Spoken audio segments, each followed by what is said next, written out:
A regular meeting of the City Council was held in council chambers on Thursday, February 8th, 2018 at 7 p.m. for the purpose of transacting any and all business.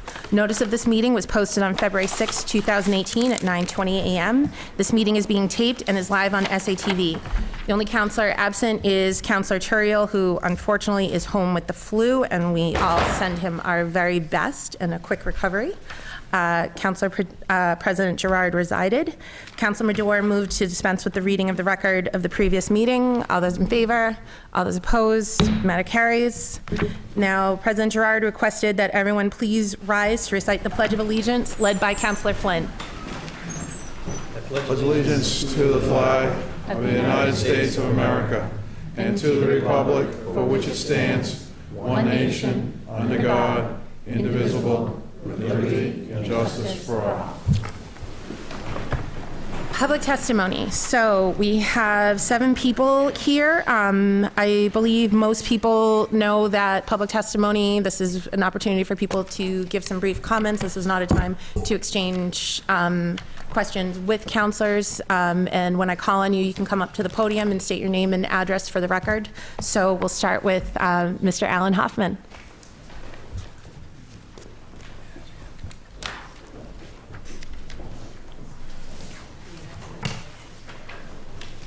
Thank you.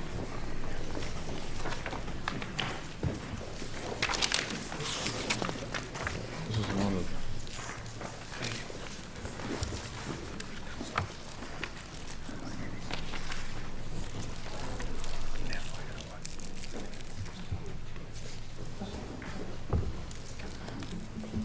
Okay, hang on 1 second. Cheryl. We've got people here that didn't know to sign up downstairs. Can we allow it? 2 people? 2 people? Okay, it's going to be quick. It's good to have you lecture. Still early enough today. Yes. Did you not get one? You get one? Thank you, Mr. Hoffman. Sorry about that. Okay. Alan Hoffman, 23 Valiant Way. We were originally told that the issue of the Maitland Farm request was on the docket. Unfortunately, apparently it was not tendered in time, but we're told that if you signed up expecting it to be on the docket, you can speak. So there you go. I'm here to ask the City Council to vote no on the matter regarding the Maitland Farm expansion and all the related issues. There are several issues at stake here. Make no mistake about it. The end result is a request to build a commercial food processing plant on the property. That's the end result. All the rest of it is procedural, but in the end, that's what the request was for. Keep in mind, this was zoned R1 and R2. There are several other collateral issues surrounding the vote that are important to remember. Building a commercial food processing plant in a residential zone has potential for increased traffic, noise, waste disposal issues, and pests. I will address the pests part of it later. The petitioner has a history of non-compliance with local ordinances. In the 3 short years I have been an abutter, several come to mind. The most recent is the dumping of the commercial waste on the property from the apple cider producer in Salem, and that was brought to light at the last meeting. I have given you a copy of the letter from the Board of Health explaining to Andy and the Maitlands that they are in violation of the law. Okay, so they either intentionally or unintentionally disposed of commercial waste, 10,000 pounds, 5 tons, in a compost area. Just as a visual, the compost area was located adjacent to our property, closer to the abutter's property than it is to the actual home that the Maitlands reside in.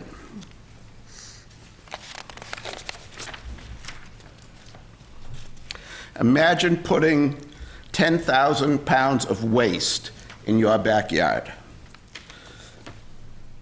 Really, close your eyes, imagine it. Just for a visual, the average Asian elephant weighs 10,000 pounds. So we're talking about disposing of 10,000 pounds of waste illegally. With regard to compliance, one may say they didn't know the laws, or they knew the laws and proceeded anyway. We all know that ignorance of the law is no excuse. If they didn't know the laws, they should. And if they circumvented the laws, they're in non-compliance. So in either way, it's a bad situation.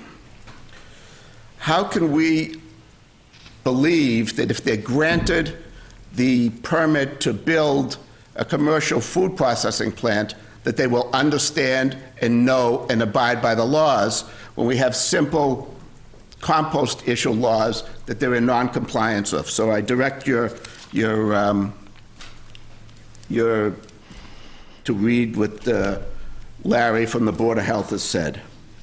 And Past history tells us that people repeat their actions. And the city clerk got a copy of that letter as well, correct? City clerk? The city clerk got a copy of the letter as well?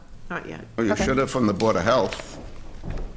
Why would I get it from the? Okay, well, okay. Okay, so past history tells us that people repeat their actions. So if they say they're not going to do it and they did it, 4 months later or something else, they may decide to do it. All right. Several weeks ago, city councilors had the opportunity to tour the Maitland property at the invitation of Andy. I now offer you a view of the property that you may have missed. This is the view from my backyard looking to the Maitland property. All right, so if you go to the pictures, picture 1, these pictures were taken on Tuesday. Picture 1 shows a compost pile and a view of a somewhat broken down building of unknown age and use. Picture 2 shows a wrought iron railing disposed of at the rear of the property. Unknown if the railing is a result of a home remodeling and just dumping or what it was, but it is out of sight of the Maitland residents and in direct view of the abutters. Photos 3 and 4 show accumulated debris around the barn-type building. Not sure if the residents of the Maitland house have view of this, but it's in direct view of the abutters. Getting back to some of the health hazards of having a commercial food processing plant in the area, I call your attention to the 2 pages from Food Processing Magazine, which is a periodical published to food processors, and it outlines the big dilemmas that commercial food processors have. The biggest is being pesticides, rodents, flies, all sorts of unwanted visitors, both inside and out. It also explains the dilemma that food processors have in keeping the area clean, all right? So in simple terms, it says that a food processing plant has to dispose of its waste. It's likely to bring flies, rats, whatever. We already have enough rats in the city. And that's the end of that part of it. Lastly, close your eyes for a moment and imagine a commercial food processing plant in your neighborhood with the noise, traffic, and disruption it will bring. I respectfully ask you to keep this in mind and all the collateral issues surrounding the proposal when you vote. Thank you. Thank you, Mr. Hoffman. Next is John Hammond.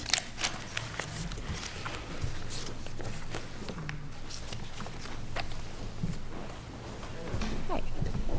How's it going, everybody? Can you hear me okay? Yeah, that's just for recording. It doesn't amplify. Oh, all right. Well, that's my first point. I'm incredibly new to this. And yes, so being incredibly new, so if you state your name and address for the record, and then you can begin your comments. Perfect. Okay. My name is Jonathan Hammond. I live at 31 William Street, apartment 2, if that matters. My interest here today concerns cannabis. Also, essentially, I just came back from the Cannabis Control Commission hearing in Boston, and I work full-time. I'm getting into this industry a lot more. Right now, it's more on the advocacy side. The industry stuff for me personally can wait, but I'd just like to let everyone in this room know that I'll stick around a little bit afterwards. If anyone has any questions, especially regarding the education, if I can't answer that question, I'd love to connect that to the groups, the advocates, and not just this state, but nationwide, who also, currently reside within the state. I would love to make the connections to help people out. I'm also here today because I think that even though Salem is pretty contained and they already do a really good job, being new, I'm looking forward to hearing what other people have to say. I just wanted to say that we could probably still do more when it comes to the education of it all. Whether it being, somehow able to financially support the schools or the streets, or just something that would provide more incentive for the companies to expand a little bit more, because there's enough zoning in this city that eventually there may be more than just the dispensary that's currently here. But as I currently learn, I don't want to take up too much of the time. I'm eventually going to learn about the zoning and, municipality, all this stuff works. This is sort of just like an introductory session for me and for all of you. And again, I have already helped out last year at the Department of Public Health. I spoke with the group regarding some of the proposed amendments that I thought were, better in some cases, and certain ones I opposed. And I look forward to being able to do that more so with the adult usage laws in this state as well. I'm not presenting until next week, but of course, I don't really know what's going on at this level yet. I want to learn. And again, as other people are looking to either, whether they're for or against, whether they have concerns, it doesn't matter. I'll be here a little bit afterwards if you'd like to exchange information. I'd be more than happy to help you accomplish your goals, so that way we can see a new industry, society, economy evolve in our city, but also to remain safety, and if anything, just to reduce drug abuse, and to just make this a smooth transition into a new era of history, I guess. That's all. Sorry I didn't bring a copy. Like I said, super new, still figuring all this stuff out. Thank you. Thank you, John. Andy Varela? Good evening, Madam President, City Council. Thank you, guys. So, reason for my coming up here today. Name and address. Name and address. Andy Varela, 23 Cedar Crest Avenue, Thank you. owner of Maitland Mountain Farm, and the representative for petitioners Peter and Barbara Maitland.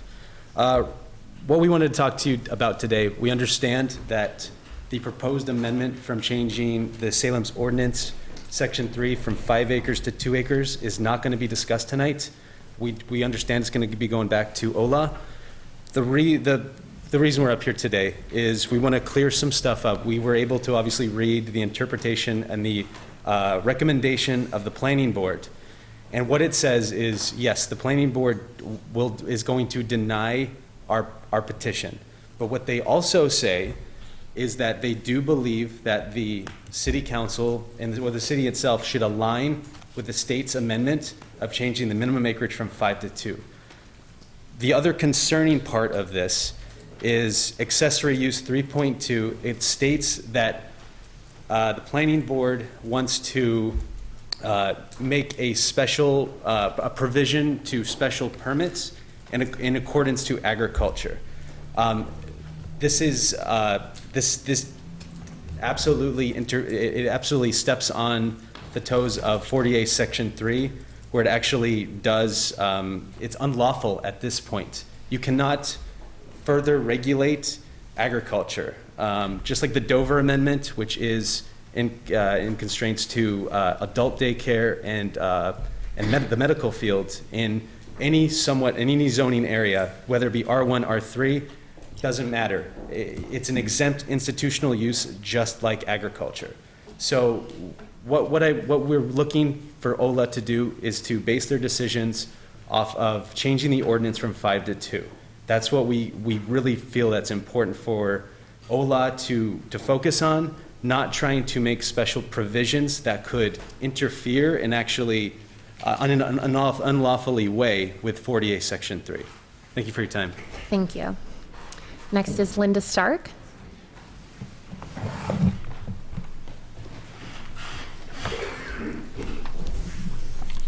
Good evening. My name is Linda Stark. I live at the Essex condos on 11 Church Street, 107 residential units. We're right in the heart of our exciting city, and our back door is right on the pedestrian mall. I sent a group email to all the city councilors last night. I don't know if you had a chance to read it. I was pretty emotional about this issue of bringing retail marijuana shops into our city, number one. Number two, especially concerned if they come to downtown, and I guess they're going to. I know the issue being voted on later tonight is an allocation more equitable amongst all our districts and neighborhoods of the 4 licenses that will be issued at some point, so that they don't all get issued for downtown Salem or Bridge Street. As my personal history, I'm a baby boomer. Of course, I smoke pot. I have nothing against legalization of pot. I'm not crazy about the idea of retail pot shops in our beautiful historical city. I have some additional questions regarding the businesses themselves. I did some research on the internet tonight. Federal law still prohibits the sale of marijuana. Everybody should know that already. So therefore, retail marijuana shops have to be on a cash-only basis, cash-only model. That's what's happening in all the states in our country where they currently are legal, they're operating. It's cash-only right now. That presents a lot of issues and a lot of problems. Some of the businesses I looked up on the internet, they're operating under a disguised business name, an LLC name, so that the banks can open accounts for them. Banks do not want to open accounts for retail marijuana businesses, so when they discover that's what it is, they shut them down, they shut the accounts down. My concern would be security needed at our retail pot establishments. The medical marijuana dispensary in Salem, I understand all the medical marijuana dispensaries in Massachusetts or Boston area now are going to an all-cash basis because of some problems that were recently discovered. So now they have guards. They have, I don't know if they're armed, but they have security guards in every medical, you probably know that, every medical dispensary. Are we going to need that for our retail establishments? Our police department in Salem, I believe, is pretty much maxed out with resources, especially allocated to the downtown. Everybody should know that. Chief Butler can speak about that. Are we going to need to budget for additional police personnel if we bring in these new businesses? I am thinking we probably will. What is going to be the strain on this during October? I just want people to be aware of these issues when you're thinking about where we're going to put these businesses. I also looked up the problem with businesses that are all cash like this. How does the city or the town audit, confirm, or calculate the cash receipts if they're cash every single day? How are we going to figure out what the 3% tax on the sales are, which is what I think the city's excited about. We're going to have another 3% tax collected on a big, huge business coming in, but there's some issues to deal with. And I looked up on the internet, some states where this is happening, they found that the additional cost of administration and enforcement is reducing the overall added revenue benefit, so we need to think about that. I heard earlier, before the meeting started at 7, about the licensing to eliminate cigarette smoking at the Common, the parks, and the bike paths. And there was discussion about adding marijuana to that, or I assume that may be considered in the definition of smoking.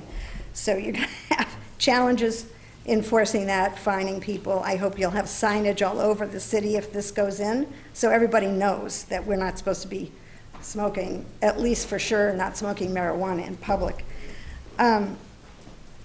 I also looked up on the internet, and states where marijuana is legal, there definitely are studies showing an increase in traffic accidents. It's starting to show now. So just keep that in mind. We may have that problem to deal with in our city. And I was wondering when the state's Cannabis Control Commission will have regulations in place to guide us. I think they're developing them, but I feel like this is coming on pretty quickly, and I don't think the police know what they're going to be doing. So I urge the City Council to vote on tonight's ordinance so that the licensing of the 4 licenses will be spread around the city, not not really in downtown and Bridge Street. I mean, if we have one, okay, I don't want to, I personally think one is going to be more than enough for us. I live downtown. I see increased problems with the homeless, with drug-addicted youth begging for money, and I'm concerned if we bring in this new business, is that going to increase? I thought Salem was trying to become a world-class city. We were trying to elevate our city history and culture. I think our tourism might be affected by seeing this if it's more than one in the city, and I'm disappointed that our residents voted for this in November. I'm not sure everybody realized the additional costs and responsibility of bringing these businesses in. So I hope you'll think about all those points. Thank you. Thank you. Brendan Murphy?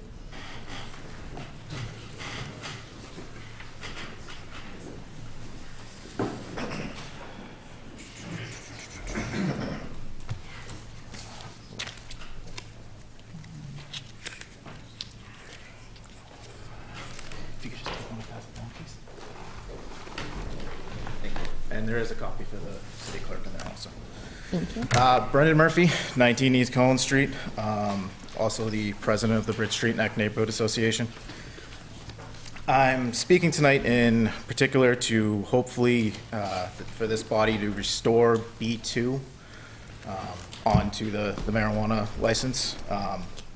The reason for this, and specific for Bridge Street, is with the 500-foot rule and Carlton being on Scary Street, it basically eliminates most of the B4. So it would only be more or less from, say, the Bill and Bob's to a little bit past Osgood. And if we include B2, it will also allow for a bit more further down Bridge Street away from the school. It also, and probably the one thing that I will agree with Linda, is it will help alleviate the congestion from immediately downtown. But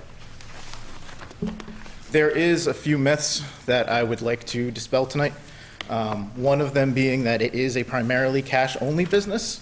That is just not true. The reason why there are quite a few that do cash-only is because where it is still in flux at the federal level, and the FDIC insures banks, we in Salem actually only have a state-insured bank, Century, which is what a lot of the marijuana users in the marijuana company, cannabis companies in the state prefer to use for that reason, because where they're state-insured, they can deal checks, debit card transactions, things of that nature. But the other regards is specific to the B2 is I want to make sure that the reason why I feel that it's really important is that, one, it allows the neighborhoods themselves to actually make the decision if they want a retailer in their area. Cutting it out completely sort of takes it out of our hands. If there's an issue, if there's a retailer that's going through, the way that the process works is basically what will wind up happening is the city notifies the neighborhood association of that area, then notifies as well as the immediate abutters, as you'll see in the packet that I sent.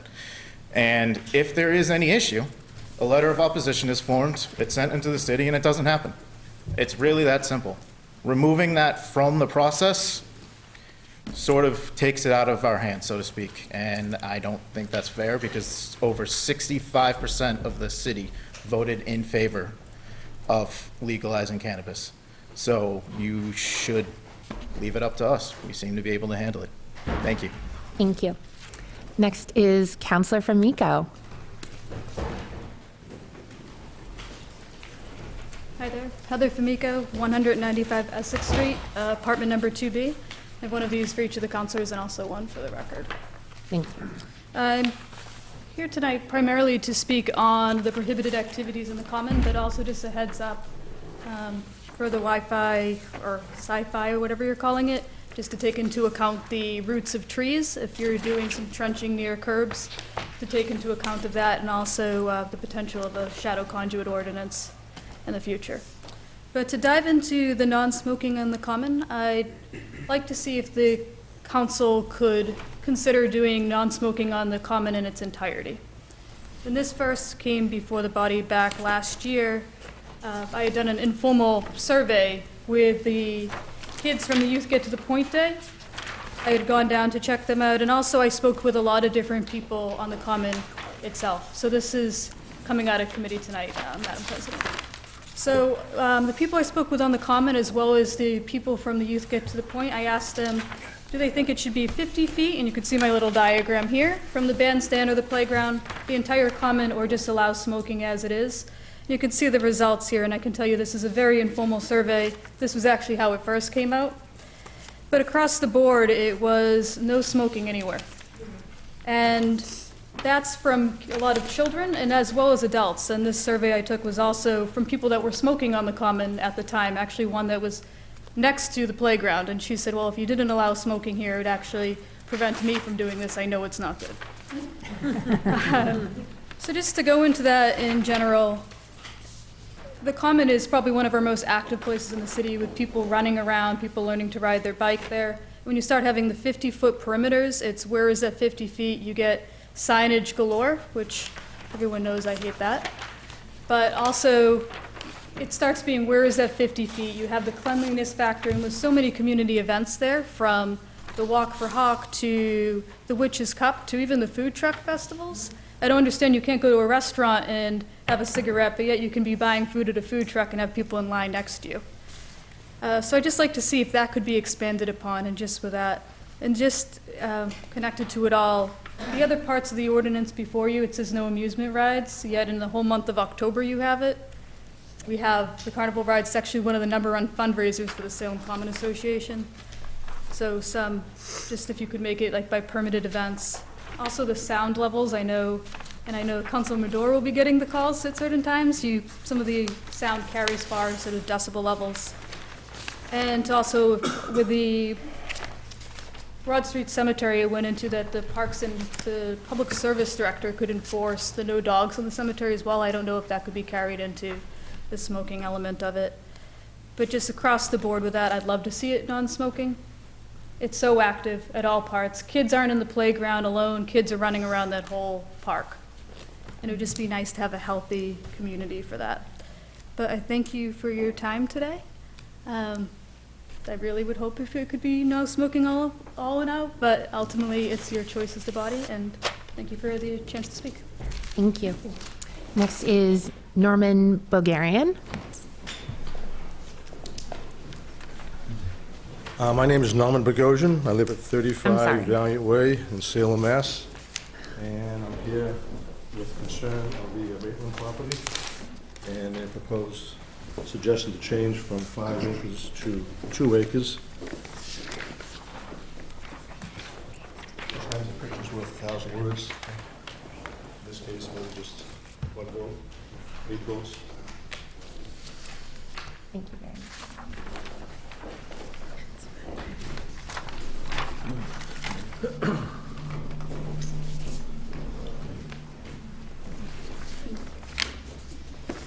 Thank you.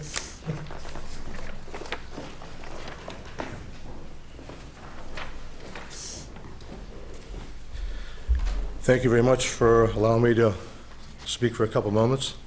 Not to reiterate the previous comments that I made at the last meeting and made previous by a local neighbor of mine.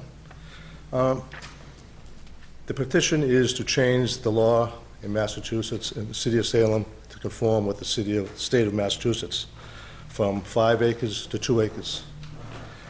If that's voted upon, then, in this case, the Maitland farm would be considered a small farm. As part of the good faith effort of previous lawmakers, once that classification is given, certain parameters that people in the city of Salem, for example, the planning board, and their wisdom established certain rules and regulations. They had a lot of thought behind those rules and regulations. However, a lot of those rules and regulations, as I understand it, will be exempted if this is granted. Aside from all that, which to me is enough, part of the acreage requirement is 1 acre. This is an aerial photograph of the property that was taken this past summer. Now, I don't consider a pool a tennis court, a driveway, someone's living residence, part of a farm.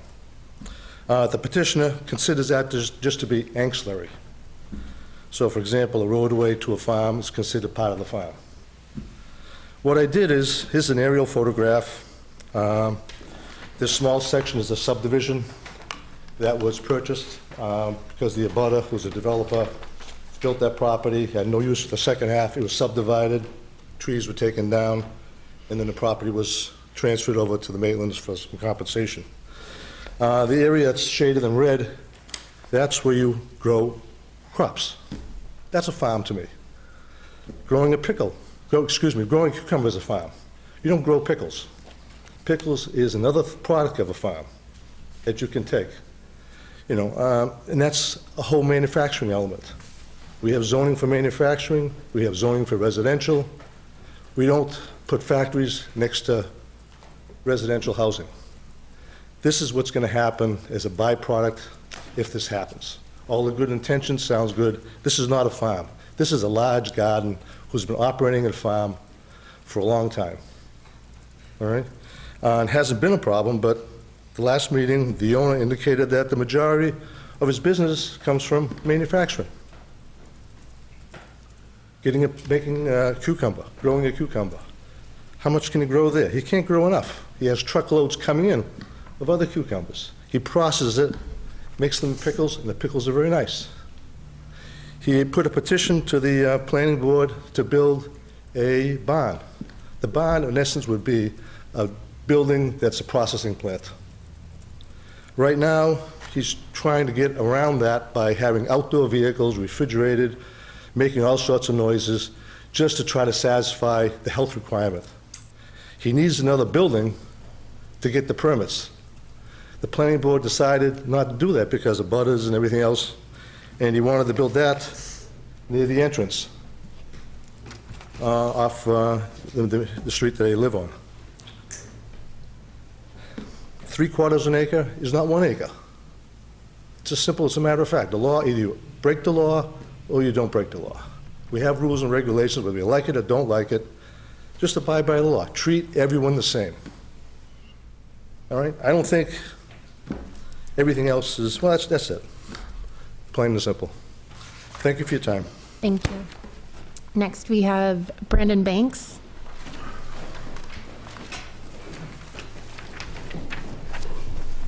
Brandon Banks, 207 Highland Avenue. Again, my name is Brandon Banks. I'm a principal of NS Alternatives, doing business as Natural Selections. Here to urge you to include B2 in the zoning ordinance for cannabis businesses. My company has been exploring sites here in Salem for the last 6 months. Last October, we identified what we think is an ideal location at 207 Highland Ave. All of the draft ordinances, up until very recently, included B2 zoning as part of the district. The Salem Planning Board also strongly feels that B2 should be included in the district and made that recommendation to the council last week. Myself and members of my team have had numerous conversations with both city staff, including in-person meetings, to discuss the viability of zoning at 207 Highland location. We all left those meetings feeling confident that B2, in all likelihood, would be included in the overlay district. With that in mind, we've already secured a lease, began making payments associated with the property, and as you can imagine, pretty shocked to learn that in the 11th hour, B2 was removed from the zoning district. At this point, we're feeling we're being excluded, and we're struggling to understand why. I do urge the council to reconsider the inclusion of B2. There are certain properties that are ideal for this type of use. Each application will also be will be considered on its own merits. Keeping B2 in the district will not lead to any establishment of a dispensary at a site that is inappropriate or that the city council is not comfortable with. Thank you guys for your time. I do hope that the city council will reconsider these last minute changes. Thank you. And lastly, we have Aidan Donovan. Aidan O'Donovan, also with Natural Selections. I'm here to echo Brandon's sentiment about, I forget that this is about keeping B2 in the overlay district.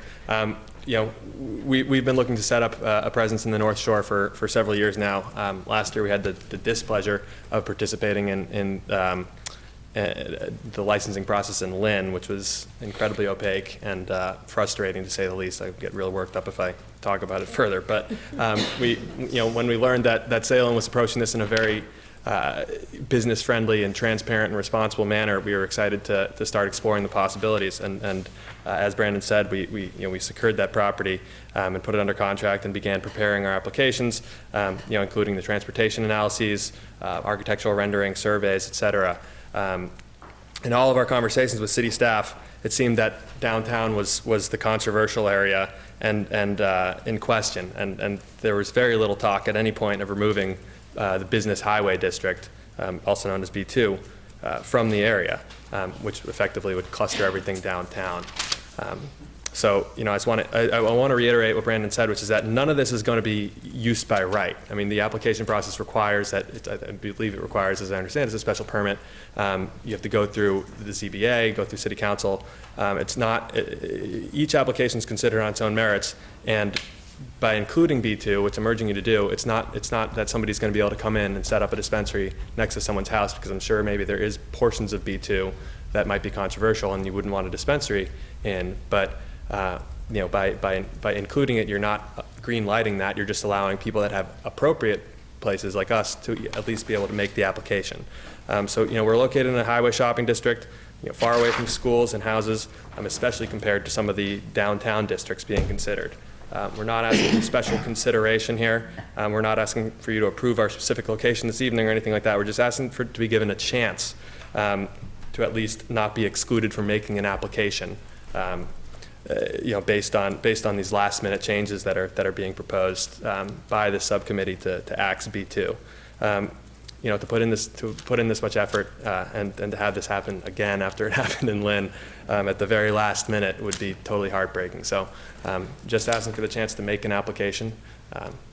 Please consider B2. Thanks. Thank you. That concludes public testimony. Hearings, none. Councillor Sargent. May we go to page 19 and take the first presentation by the Registry of Deeds on the vote, please? Councillor Sargent motions to take the agenda out of order to page 19. Seeing no objection. Petitions. We have a presentation by the Register of Deeds on the Property Fraud Watch Program. Councillor Sargent. I move. Thank you. Received and filed, please. Council President Gerard, council members, thank you for having us. My name is Debbie Gilmore. I'm the Assistant Register of Deeds. I'm here with my colleague Kathy Goff here from the Customer Service Department. We represent Southern Essex County Registry of Deeds. Did I do that? No. Yay! Relief. We're located at 45 Congress Street, one address in Salem. So, why are we here tonight? Well, actually, the council president contacted me at the office about 2 weeks ago and said to me, my mother who lives in Marblehead got this property fraud watch card in her tax bill. And I was wondering if you could tell me about it, and what does the city of Salem need to do to get it into their tax bills? So I told her our procedure, and if it were helpful that I would come to the council tonight and make a presentation. And so with that, here I am. So what is the Property Fraud Watch Alert System? So remember, with the Registry of Deeds, all land records get filed with our office. This is a free alert system which will notify a homeowner if a deed, a mortgage, or other certain documents are recorded with the Registry of Deeds. And why would that be necessary? Well, unless a homeowner sells their home, buys a home, refinances their home, they don't go out and do a title examination. Isn't done on their homes. Title examination tells you all the documents that have been filed against your chain of title, your biggest asset, usually your property. So if a fraudulent document got recorded, you wouldn't know about it unless you go in and check our records nightly and see what got recorded against your house. So if we can alert somebody as to what's recorded, and Lord forbid something fraudulent was, we can catch it in real time. And when you can catch something like that in real time, you can cure it quicker rather than waiting 5 years out, 10 years out. Title exam gets done. Fraudulent document there. Oh, wow, how do we fix it?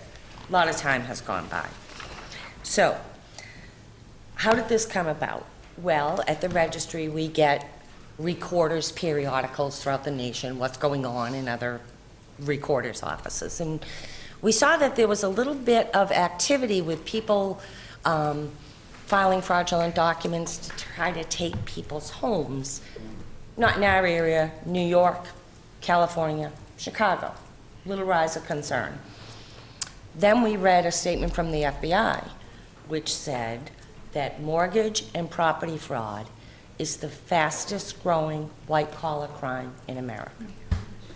Sad, but true. But then it hit home about last February when the Register read an article in the Salem Evening News about a gentleman named John Donovan from the Hamilton area who had filed fraudulent documents bilking his son's heirs out of millions of dollars of property in the Hamilton, Essex area. And the only reason those documents were found was because they were about to convey the property, I think it was to the Essex Conservation Commission. It's in the Sagamore Hill area. So a title examination had to be conducted. And when they did, lo and behold, they knew this particular gentleman didn't own the property, his son did, and his son had passed what was his heirs. So red flags went up all over the field. Then we got an order from the court at the registry telling us to expunge the documents. Never, very seldom ever happens. And that is the only way we can redact any document that is on record, is a court order. So with that, the Register asked District Attorney Blodgett to look into to do a criminal investigation on this Mr. Donovan filing fraudulent documents with the Registry of Deeds. District Attorney Donovan did. He secured 13 indictments against the man, including fraud.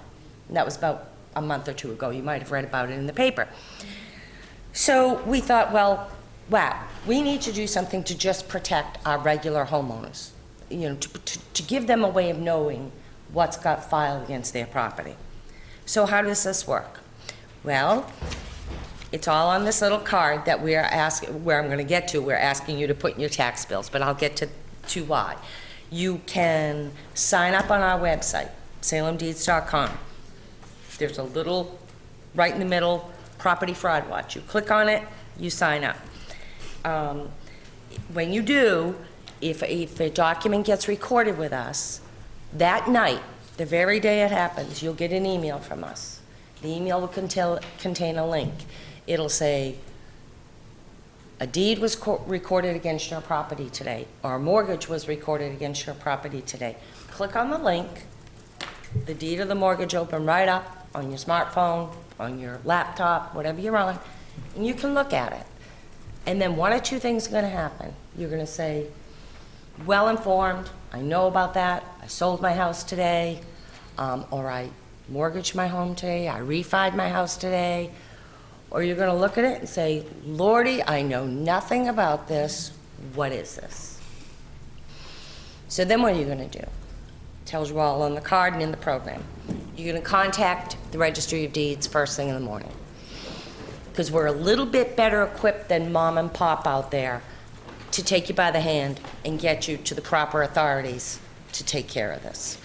So these are the steps and the measures that we've taken. Now we're a little bit more sophisticated in ours in that you get the link to look at it, but also we made another provision. If anybody's mom's like my mom, she doesn't use email and she doesn't use a computer. But guess what? I can sign up and I can monitor her property for her, okay? Or if she doesn't feel comfortable with that, she can call Kathy at our customer service desk and Kathy will sign her up through our customer service website. And our customer service department will get the notification if something goes on mom's house. And then they'll pick up the phone and call mom. Document went on, I know about it, oh, I don't, you know, and we'll mail them a copy at any rate. So these are the way that, we've tried to make provisions for people that maybe aren't computer savvy or don't use them. So, who does this help? I think we all realize it helps the homeowner to protect their biggest asset, which is usually their home. I know for me it is, by alerting them about these documents. So what have we done for outreach? Well, last summer, we did send letters out to, we have 30 cities and towns in our district. We sent letters to all the mayors, city councilors, town managers, board of selectmen, and all the 30 municipalities. And we asked them to partner with us by putting these property fraud watch cards in their tax bills, because it was our feeling, if you own property, you're gonna get a tax bill. And if you get a tax bill with this in it, you're gonna get it in your hand and you're gonna see that this program is available. On top of that, of course, we did the usual, articles. We send publications to the newspapers. We put on local cables. We've reached out to the Bar Association. It's on our website. And we've been out in the community talking to Rotary clubs, councils on aging, and doing our presentation. What we have found, our statistics show whenever a city or town sends these out, significant uptick in the number of people that sign up for it. As I said, we have 30 cities and towns within Essex County. We have 11 municipalities that have signed up, partnered with us to help get the word out about this program and mailed these out. And the data proves every time they go out, big uptick. So we're really here tonight to ask the council to consider having Salem be the 12th community to join our quest in helping the homeowner protect their property. And with that, I would take any questions if you had any. Councilor Dominguez. Thank you, Madam President. How many houses can you register at one time? To monitor? Yes. You can monitor 8. 8. So if you are a commercial developer, or maybe you're an investor and you have different properties, rental properties, you can monitor up to 8. Thank you. You're welcome. Councilor Peterson. Yes. Thank you, Madam President. Through you. Just a point of clarification, a question. If it's an elderly person or whatever the situation is and someone wants to sign up on their behalf, do you check, do you have a process to check that it's not, a fraudulent person who's signing up? You mean if they call up on the phone? Yeah, you just said, if they don't use email or they don't use... Right. And so they would call our customer service desk and say, this is my email and I want to sign up my mother's property. Right. No, we don't have a way to vet that, but here's the thing. If somebody's going to be unscrupulous and try to monitor your property and sign up for this to monitor what goes on in your property, they're only getting a notification after it happened. If they're trying to go in and steal or be fraudulent, they're going to have already been on our website and done their homework, because all the records at the Registry of Deeds under Mass General Law statute are public records. So they would have gone in and done the homework, because they'd have to know who to, fake the name to. It's just a way to let a homeowner know if something goes on that shouldn't be there. But that's a great question, and I thank you for it. I didn't want to, Yeah, right. No, it's great but- clarification. Any further questions? Seeing none, on Councilor Sargent's motion that this be received and filed, all those in favor? All those opposed? Matter carries. Thank you very much, Debbie. Thank you all very Thank much. you, Kathy. And if you ever need anything at the Deeds, just reach out to us. Thank you. Thank you. And can someone motion to get us back to the regular? Move to So return moved. back. Thank you. We're on page 4, so appointments and reappointments. Held from the last meeting, the mayor's appointment of Kurt Ankiloshamp to serve as a member of the Salem Public Art Commission with a term to expire on January 11, 2020. Councilor McCarthy. Thank you, Madam President. I move for confirmation by roll call vote. Councilor McCarthy moves for roll call vote. Under discussion? Thank you, Madam President. I had the pleasure of meeting Mr. Ankley Beauchamp. Is that correct?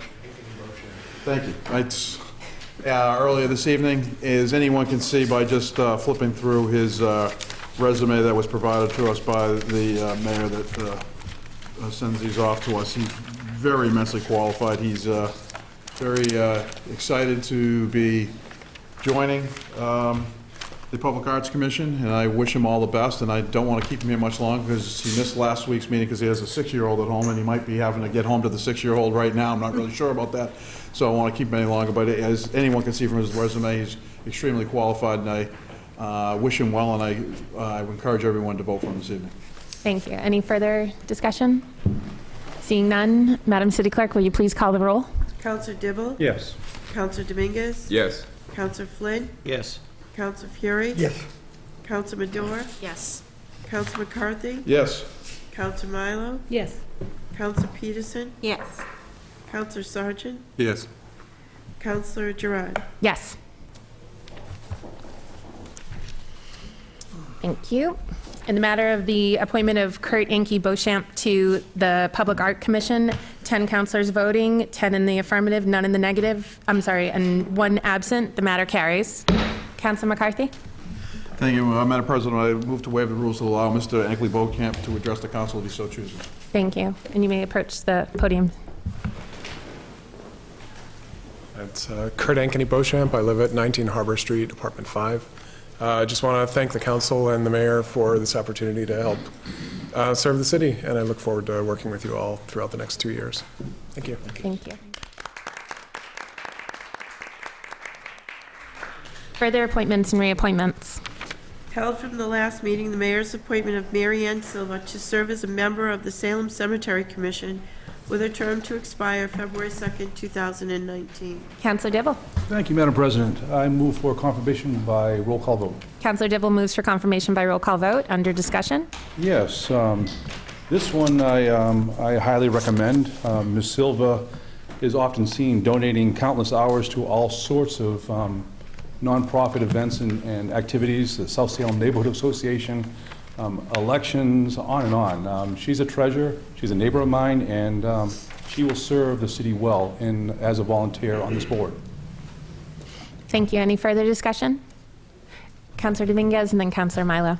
Thank you, Madam President. I just wanted to add that I had the fortunate and great honor to serve with her on South Salem Neighborhood Association, and I attest that she's really served our city and on one, and she's going to be a good asset on that committee. Thank you. Thank you. Councilor Milo.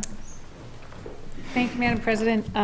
I too echo everybody's comments about Ms. Silva. I think she's very dedicated in anything that she does, and I think she'll do a great job on the Cemetery Commission. I would also ask that it looks like Ruth Kapnis is stepping down, so if we might be able to send her a city seal. She's been there for a long time, and I think she'd appreciate it. Thank you. Great, thank you. Any further discussion? Seeing none, Madam City Clerk, will you please call the roll? Counselor Dibble? Yes. Counselor Dominguez? Yes. Counselor Flynn? Yes. Counselor Fury? Yes. Counselor Madore? Yes. Counselor McCarthy? Yes. Counselor Milo? Yes. Counselor Peterson? Yes. Counselor Sargent? Yes. Counselor Gerard? Yes. Thank you. In the matter of the appointment of Mary Ann Silva to the Cemetery Commission, we have 10 councilors voting, 10 in the affirmative, none in the negative, 1 absent. The matter carries. Councilor Dibble. Yes, I move to suspend the rules to allow Ms. Silva to address the council, should she so choose.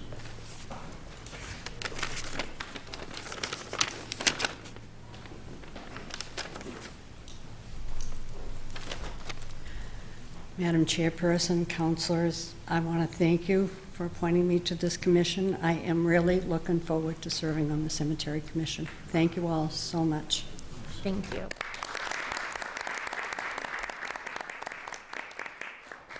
Further appointments and reappointments. Held from the last meeting, the mayor's appointment of Jerry Uhas to serve as a member of the Salem Board of Health with a term to expire April 14, 2019. Councilor Madore. Thank you, Madam President. I move to confirm this appointment by roll call vote. Councilor Madore moves for confirmation by roll call vote. Under discussion? Yes. I got to know Ms. Uhas over the past year, and she is my neighbor, so I got to know her more intimately than most. And I'm very glad to see that she's willing to serve on our Board of Health. She has a lot of experience in public health issues, knowing that she's worked with several hospitals. And in Salem, she's very involved with quality of life issues, especially improving our recycling rates and educating our residents on recycling, being a very active member on the recycling committee. She, and along with her husband, Bill Uhas, is also very active in being engaged in local development issues. And I just feel that she would be a natural fit for this role. And I also learned a really fun fact about her recently, that she was a nurse for our Congressman Seth Moulton when he was a baby. So I think she goes way back in her involvement in our in public service. So I highly recommend her for this role, and hope that the council will approve her. Thank you. Thank you. Any further discussion? Seeing none, Madam City Clerk, will you please call the roll? Counselor Dibble? Yes. Counselor Dominguez? Yes. Counselor Flynn? Yes. Counselor Fury? Yes. Counselor Madore? Yes. Counselor McCarthy? Yes. Counselor Milo? Yes. Counselor Peterson? Yes. Counselor Sargent? Yes. Counselor Gerard? Yes. Thank you. In the matter of the appointment of Jerry Uhas to the Board of Health, we have 10 councilors voting, 10 in the affirmative, none in the negative, and 1 absent. The matter carries. Councilor Madore. Thank you, Madam President. I move to suspend the rules to allow Ms. Uhas to address the council if she so chooses. Seeing no objection. Jerry Uhas, 28C Federal Street. I want to thank the council for supporting my appointment to the Board of Health, and I'm looking forward to working here in Salem.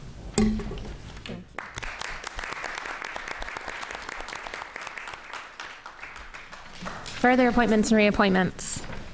Held from the last meeting, the mayor's appointment of the following to serve as members of the Salem Affordable Housing Trust Fund Board of Trustees with terms to expire on Rebecca Curran, January 25th, 2020, and Mickey Northcutt, January 25th, 2020. Councilor Dibble. Thank you, Madam President. This being the first of a long list of matters that I've been asked to fill in for the ailing Councilor Turiel from Ward 5. I hope that he's homesick really sick with the flu, and I hope he has a speedy recovery. This one's a little confusing because we received correspondence that Mickey Northcutt, one of the 2 applicants being appointed, cannot attend on Thursday nights because he teaches. So I motion to waive or to suspend the rule to allow this to advance. And then I further move for confirmation by roll call vote of the 2, both Rebecca Curran and Mickey Northcutt. Thank you. Councilor Milo. Thank you, Madam President. I object to the suspension of the rules. Councilor Milo objects, so it's for both? Yes. And I can give you my reason if anybody wants to know. No, we can't discuss it when you object. No discussion. Okay, so these are being held under the rules. Further appointments and reappointments. We have held from the last meeting, mayor's appointment of the following to serve as members of the Salem Youth Commission with the following terms: Ashley Blanco, May 12, 2018, Valentina Mendez, May 12, 2018, Ishmael Telemaco, May 12, 2018, and Lillian Kelly, May 12, 2019. Councilor Sargent. Move confirmation by roll call vote, please.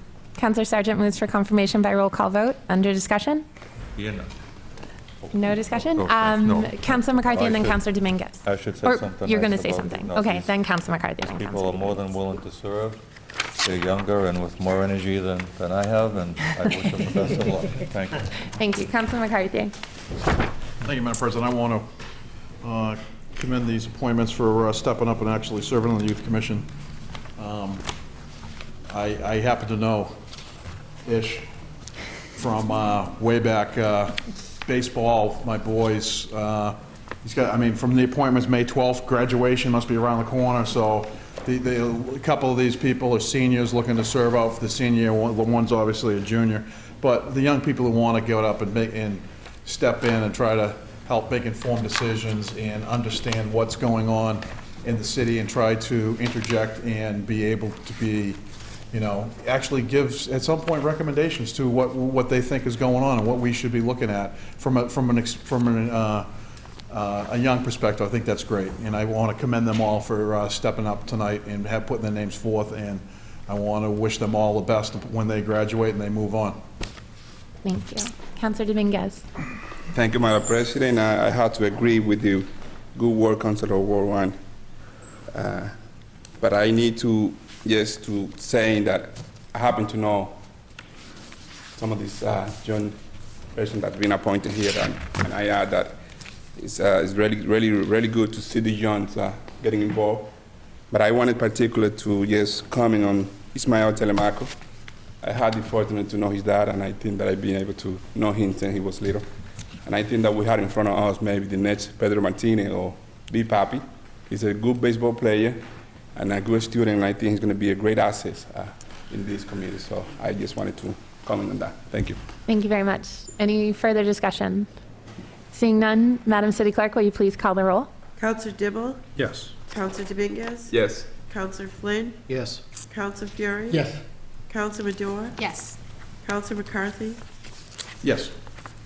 Councilor Milo? Yes. Councilor Peterson? Yes. Councilor Sargent? Yes. Councilor Gerard? Yes. Thank you very much. In the matter of the appointments to the Youth Commission of Ashley Blanco, Valentina Mendez, Ishmael Telemaco, and Lillian Kelly. We have 10 councilors voting, 10 in the affirmative, none in the negative, 1 absent. The matter carries. Councilor Sargent. Yes. Hold on. Turn the page. Do you want to suspend the rules to allow them? I can move, suspend the rules in case any of them wish to give a long speech. If any of you would like to approach the podium, you can. No pressure, but all the pressure. Have a taker. My name is Ishmael Telemaco. I live in... I just want to thank you all for giving us the opportunity to give back to our community, and I thank you guys for your kind words. Thank you.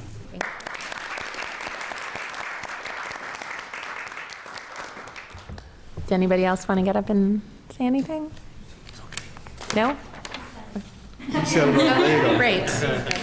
Further appointments and reappointments. Don't say ditto.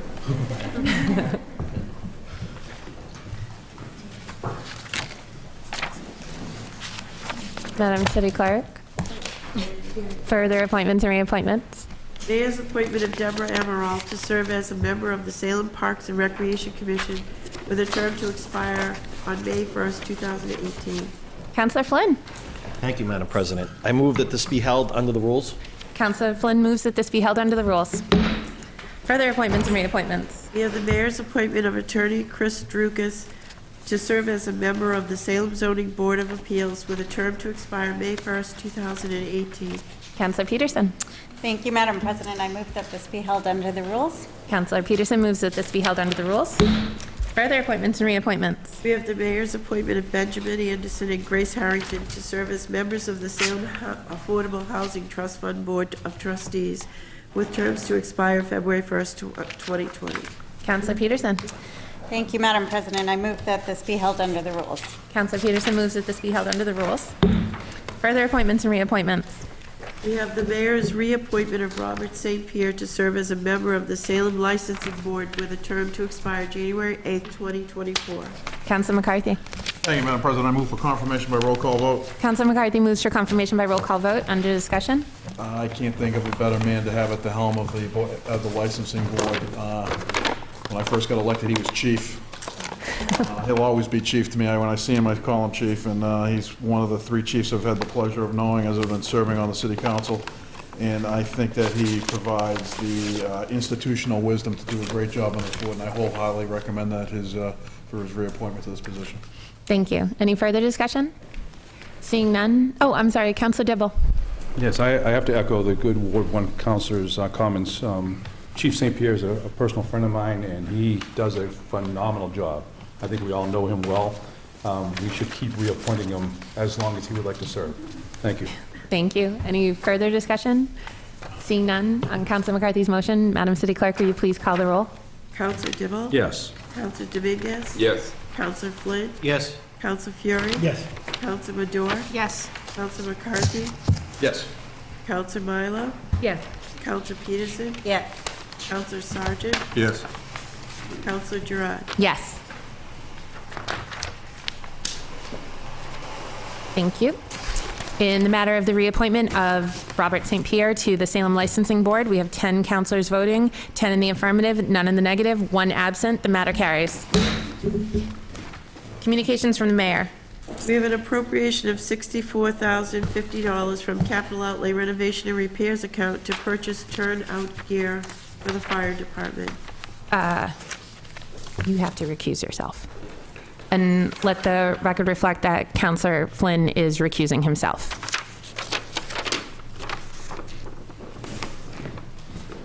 Councilor Deval. Thank you, Madam President. I move to refer to Committee on Administration and Finance under the rules. Councilor Dibble moves to refer this to the Committee on Administration and Finance under the rules. Any under discussion? Councilor McCarthy? Yeah, Councilor McCarthy. No, I mean. Okay, Councilor Dibble. No discussion. No. Okay, have Councilor discussion. McCarthy. Thank you, Madam President. I think they were all in possession of a email from the union health and safety personnel, the head of the union person. There is severe concerns with regard to this gear. I mean, we can throw this into committee, and 2 weeks from now, we're going to drag someone in from the union to come in and tell us why they need new gear. The safety of our firefighters is first and paramount. I believe that it's imperative that we get this ball rolling as soon as possible so the orders can be placed, so this gear can be in place for the people who protect us and fight the fires for us. So I would wholeheartedly ask that the acting chair of finance reconsider his motion and suspend the rules and allow us to vote this out tonight so that we can get this ball rolling on their behalf. Thank you, Councilor Dibble. I'm sorry, Councilor Dibble, and then Councilor Fury. Thank you, Madam President. It's a great idea, and I am in agreement. So I'd like to withdraw my motion and rephrase it to that I move to waive the rules and move for adoption. Okay, you suspend the rules. Suspend the rules. So and move for seeing adoption. no objection, then Councilor Dibble moves for adoption. Councilor Fury had his hand up. No further. Okay. On Councilor Dibble's motion that this be moved for adoption, all those in favor? All those opposed? Matter carries. Councilor Flynn can come back in. Further communications from the mayor? We have an appropriation of $42,148.86 from Receipts Reserve Golf Course to Golf Course Equipment Account. Councilor Dibble. Yes, thank you, Madam Chair. I move to President. refer, Madam President, sorry. Thank you, Madam Chair, an hour ago. I motion to refer to Committee on Administration and Finance under the rules. Councilor Dibble moves that this matter be referred to the Committee on Administration and Finance under the rules. Any discussion? No. Any further discussion? Seeing none, on Councilor Dibble's motion that this be referred to the Committee on Administration and Finance, co-posted or just regular? Co-posted, I'm happy to. Co-posted, okay, co-posted with the Committee of the Whole. All those in favor? All those opposed? Matter carries. Further communications from the mayor. We have an appropriation of $12,000 from fund balance free cash account to the electrical street lighting account. Councilor Dibble. Thank you, Madam President. I move for adoption. No, suspend the rules. You have to suspend the rules. I move to suspend the rules and move for Councilor, adoption. great. Councilor Dibble moves for a suspension of the rules. Seeing no objection, Councilor Dibble also moves for adoption under discussion. Any discussion? Okay. No. Seeing none, on Councilor Dibble's motion that this matter be adopted, all those in favor? All those opposed? Matter carries. Further communications from the mayor. We have an appropriation of $3,722 from Receipts Reserve Golf Course to Golf Course Renovations and Repairs account. Councilor Dibble. Thank you, Madam President. I move to suspend the rules and further move for adoption. Counselor Dibble moves for suspension of the rules. Seeing no objection, Counselor Dibble also moves for adoption. Under discussion? No discussion. No discussion. Any further discussion? Seeing none, on Counselor Dibble's motion that this matter be adopted, all those in favor? All those opposed? Matter carries. Further communications from the mayor. In order to accept the donation of $2,000 from the Friends of the Council on Aging to the Council on Aging Donation Fund. Counselor Dibble. Thank you, Madam President. I move for adoption. Counselor Dibble moves for adoption. Under discussion? Yes, very briefly, it's really good to see the Friends of the Council on Aging raising money for our senior center and other related senior activities. Thank you. Any further discussion? Counselor Milo. Thank you, Madam President. I'd also like to add a little bit about what else the Friends do, and actually what this $2,000 is all about. Thank you. First of all, you know, it's a group of volunteers. They all have really good hearts. They all give of their time. They're totally involved with the seniors and with advocating for the seniors. I've been to a few meetings. The Council on Aging staff never, ever hesitate to go to the Friends to ask. There's a great relationship between, or among the board, the Friends of the Council, and the Council on Aging themselves. So this is $2,000. We all know times can be a little bit tough. This $2,000 is going to pay for folks who might not otherwise be able to attend programs to allow them to attend if they, you know, if they can't afford the admission fee to something or whatever it might be. And I think because of the work they do, they deserve a city seal. So next meeting, I plan on bringing in a resolution, and I hope you'll all support me when I do that. Thank you. Thank you. Any further discussion? Seeing none, on Counselor Dibble's motion to adopt, all those in favor? All those opposed? Matter carries. Further communications from the mayor. In order that the Canal Street and Salem Marblehead Bike Path be named the Mayor Anthony V. Salvo Bike Trail in honor of the late Mayor Anthony V. Salvo. Counselor Dibble. Thank you, Madam President. This one, I'm sorry, I move for adoption. Counselor Dibble moves for adoption. Under discussion? Yes, gladly. This one is personal to me. When I graduated from college, before I graduated, I did an internship with the city, and upon graduation, Mayor Salvo offered me my first job out of college in 1986. And I worked for him for 4 years until he was, he lost the election to Mayor Harrington. Anyway, I had the privilege of working for, it wasn't Mayor Salvo because he ordered me on the sidewalk out here on Shirley Savoni Walkway, as he did probably to all of us, stop calling me Mayor Salvo. It was Tony. He's a neighbor of mine, a Ward 7 resident, and he's an avid bicyclist. I have to thank Representative Tucker, for bringing this matter to me. I had the opportunity to discuss and meet with, over the phone, a couple times, members of the Salvo family, and for Mayor Driscoll for bringing this forward to recognize our Tony, Mayor Salvo. This is a good one.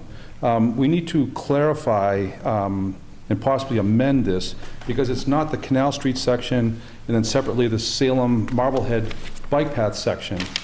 There's a middle section that Councilor Turiel thought that the mayor might want to name after somebody else, but I clarified this with the mayor this morning in a meeting, and it's truly the entire branch from Riley Plaza, at where Domino's Pizza is, along Canal Street,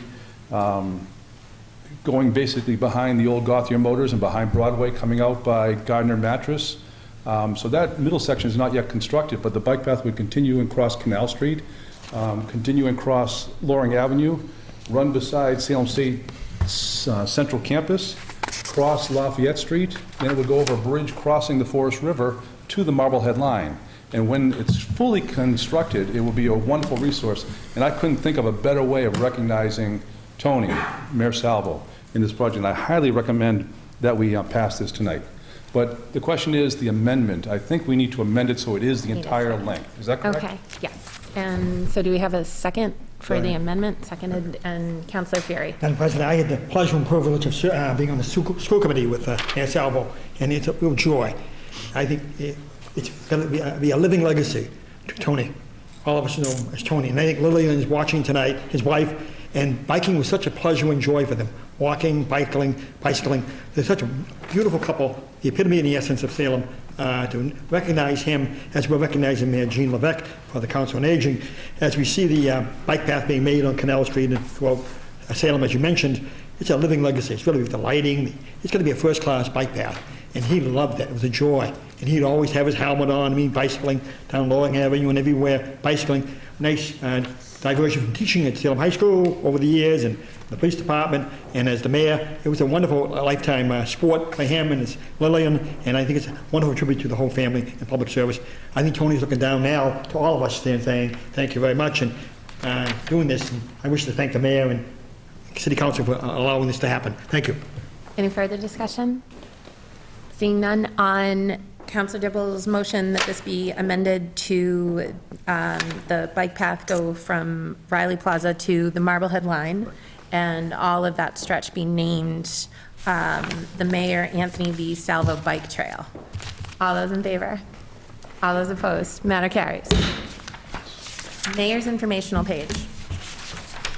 Communication from the mayor relative to high-speed fiber internet provider Sci-Fi, which intends to install a fiber network that will provide high-speed internet service to any home or business that wishes to purchase it. Councilor Dibble? Thank you, Madam President. I move that the matter be received and placed on file. Thank you. Councilor Dibble moves that the matter be received and placed on file. All those in favor? All those opposed? Matter carries. Motions, orders, and resolutions. Councilor Dominguez. Thank you, Madam President. I move for adoption. Nope, read the order. Sorry.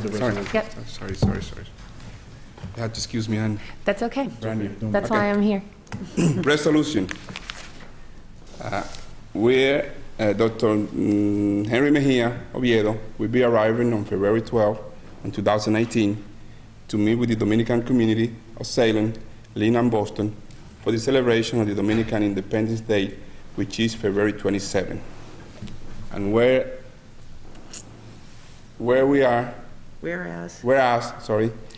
this year marked the 174th year of the Dominican independence, which was proclaimed in 1844, which was often known as Santo Domingo until the early 20th century.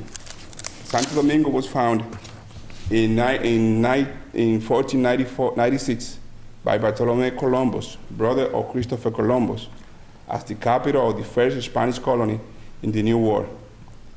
And whereas Dr. Henry Mejia Oviedo is a magistrate judge from the Dominican Republic, he graduated from a law degree from the Technology University in Santiago and has 27 years of professional practice. He has a master's degree in diplomacy and international service and a master's degree in higher studies for defense and national security.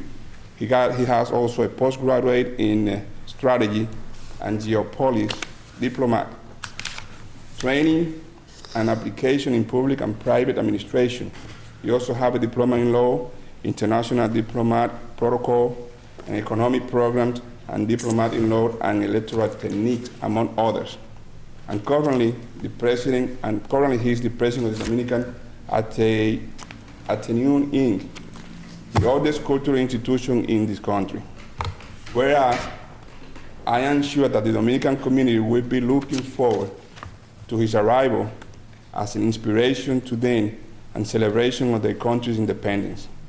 Now, therefore, be it resolved that the Salem City Council and the City of Salem hereby congratulate the Dominican community on the 174th anniversary of independence and welcome Dr. Henry Mejia Oviedo.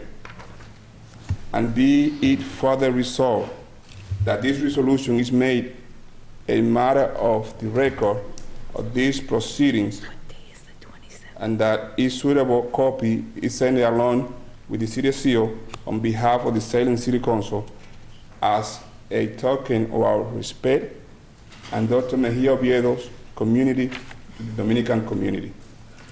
Now you move for adoption. Thank you. I move for adoption. Thank you. Under discussion. Thank you, Madam President, again. I would like to invite everyone of the City Council and the public in general to join us to receive this great leader from the Dominican Republic. As you already hear from the proclamation, the independence of the Dominican Republic is going to take place on February 27. And we would like to celebrate together, and we would like to present the proclamation. It's going to be on February 19 at 12 o'clock here in the chamber, so everybody is welcome. Thank you. Thank you. Any further discussion? Seeing none, on Councilor Dominguez's motion to adopt the resolution, all those in favor? All those opposed? Matter carries. Councilor Milo. Thank you, Madam President. City of Salem and City Council, February 8, 2018, ordered that an ad hoc committee be formed to work with administration to research the best open checkbook-like product to purchase and implement in the upcoming fiscal year 2019. The committee will consist of councilors from Wards 3 and 4 and at-large Councilor Milo, along with the following members of the administration: Chief Information Officer, Finance Director, and Purchasing Agent, and additional individuals may be consulted as appropriate during the process. And I move for adoption. Thank you. On Councilor Milo's motion for adoption, under discussion.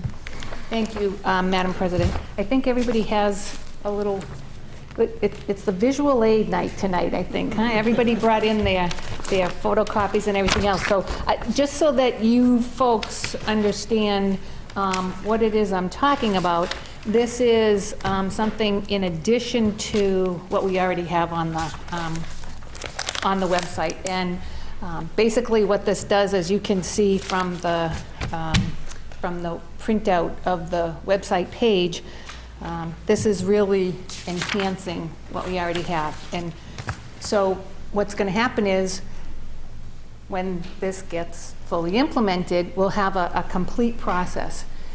In June, we'll do a budget that says, we promise to spend our money this way. And then throughout the year, we'll have this open checkbook product where we'll say, oh yes, we did spend our money this way. And it's, it can be a tool for a lot of different people. I'm not going to get into detail, but basically what this is going to do is it's going to add to the transparency of municipal government. And I'm excited about it because I think it's really going to work out well. I don't think it's going to be too complicated, but then again, I'm not the tech person, so we'll see how it goes. But we'll adjourn the committee as soon as possible, and I don't expect that it's going to be a long time before we have any recommendations, because obviously we'd like to get it into the budget, the upcoming budget. Thank you. Thank you. Councilor Madore. Thank you, Madam President. I had the pleasure of attending the Mass Municipal Association conference a few weeks ago, and on the trade show floor, I was very surprised to see that we have so many options to adopt a tool like this, not just with one vendor called Open Checkbook, but there are lots of small and big vendors that have made this tool available to municipalities at a discounted rate. And this will definitely, like the at-large Councilor Milo just said, that it will improve our transparency in the way we spend our tax dollars, and also pushes us to have more fiscal accountability in the way we budget and spend things. So I'm very excited to support this and hear about it. Thank you. Thank you. Councilor Peterson. Thank you, Madam President.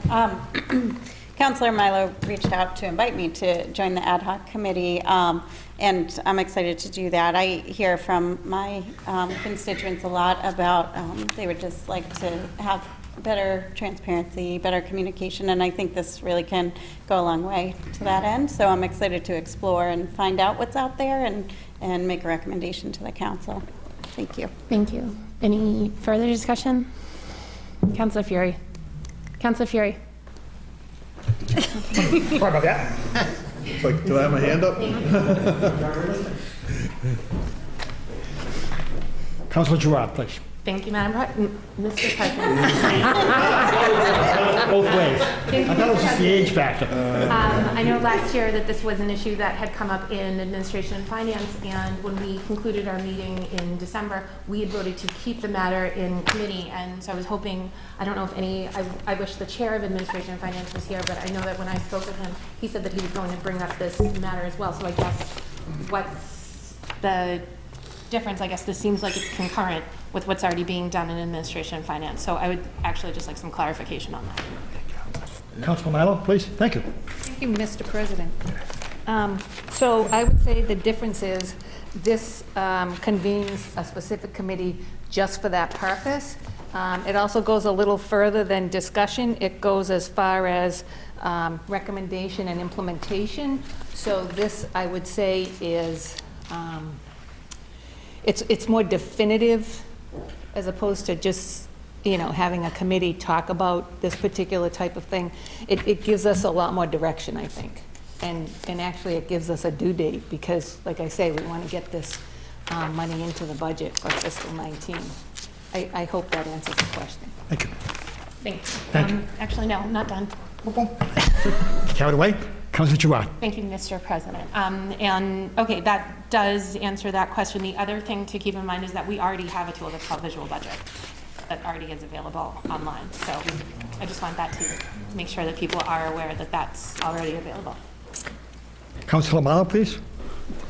I don't want to go back and forth, banter back and forth on this, but I would say that visual budget is just the tip of the iceberg. What this is going to do is you're going to be able to drill down as far as vendors. So residents will know where their money is going. They'll know, I'm not going to mention any vendors' names, but they'll know if vendor A, they see them working or whatever. They'll know how much the city is paying them. I think it's just, again, I'm going to go back to the openness and the transparency. It's not, well, a little bit is our money, but it's all the taxpayers' money. And I think it's important for them to know where their money goes. I think it gives them a level of comfort. And all we're doing really is mirroring the state. The state already has information like this. And actually, there were 5 municipalities that got grants from the state. I chose Woburn. They were one of the ones that got a grant to implement this, but it was Chelsea and Brookline and I think maybe Chicopee, don't quote me. But anyway, it's been successful, so I think it's a good thing. Thank you. Thank you.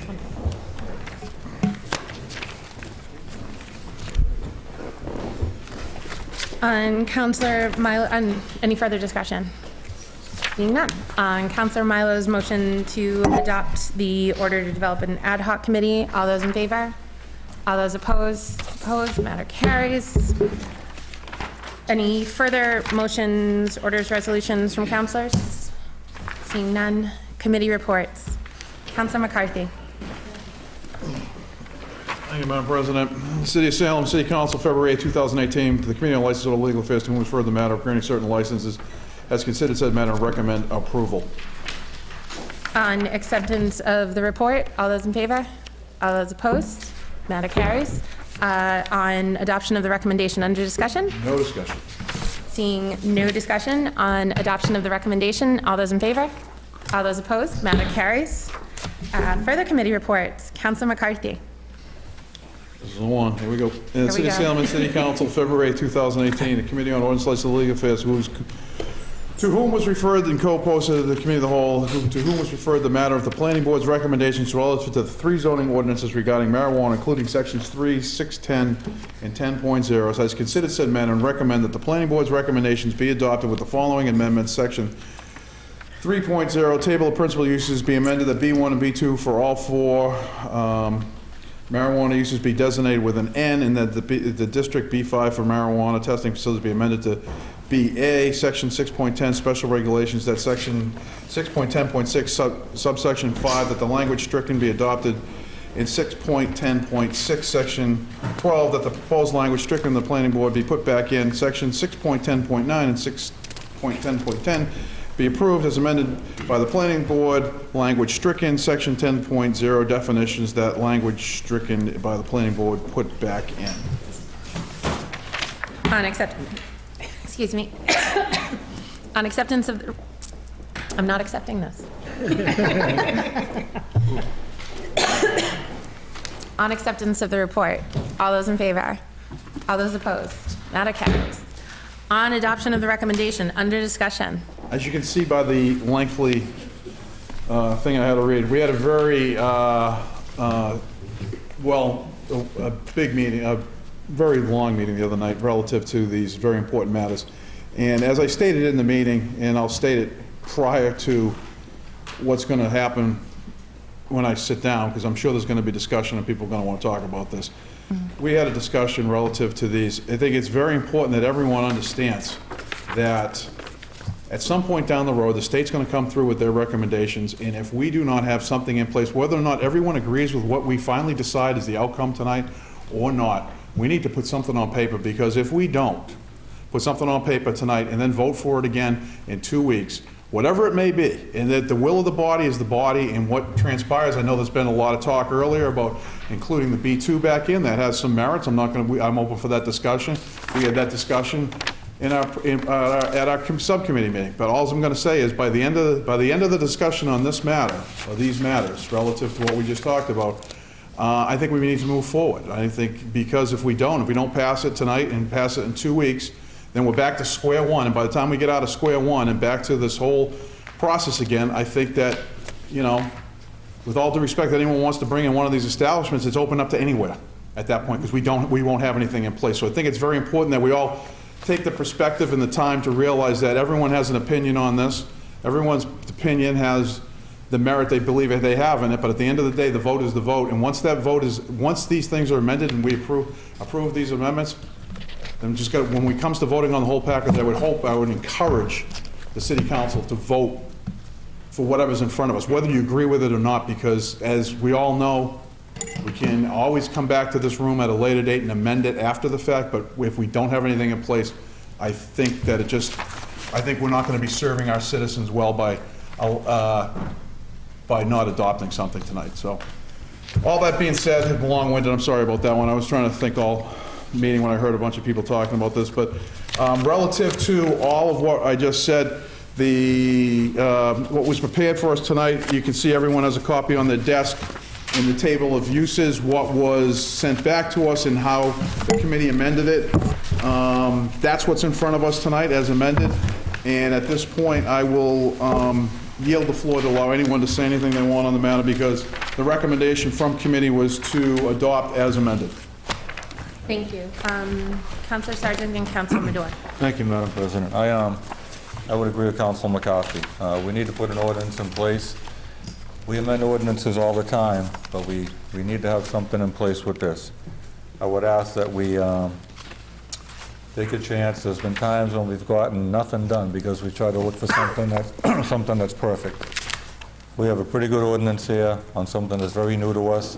There's still more to be learned about this going forward, and I'm sure there's going to be changes through the years, even this year later on. But I ask that we pass something that's pretty good, as opposed to be looking for pie in the sky, a perfect ordinance, which we never seem to find. So let's get some protection in place.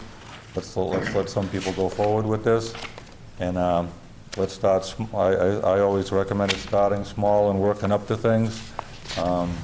We have some zones. It's much easier to add later on. It's almost impossible to subtract. So I ask that we move forward with this and get something in place, please. Thank you. Councilor Madore. Thank you, Madam President. At the OLA committee meeting, I did oppose that we remove districts B1 and B2, and I feel that we are, right off the bat, severely limiting areas where some of these businesses could be very highly suitable, especially along Highland Ave and Boston Street. And if we do decide to remove B2, we are taking out 8 areas out of potential sites for these businesses. And as we already heard earlier this evening from Brandon and Aiden, we might be, ending their business effectively. And we also know that they have to jump through several hoops to obtain approval to operate in our city. And I think to not even consider their application by removing specifically B2 is, I think, unfair to them as business operators that are invested in good faith and see that there's potential in Salem for this type of business to grow in the right way. And I also agree with the Ward 1 councilor that we need to have something in place tonight, take a vote tonight. Because if not, we're up to one of the state regulations. it can go anywhere. So it would be disastrous if we don't have any local control on these establishments. And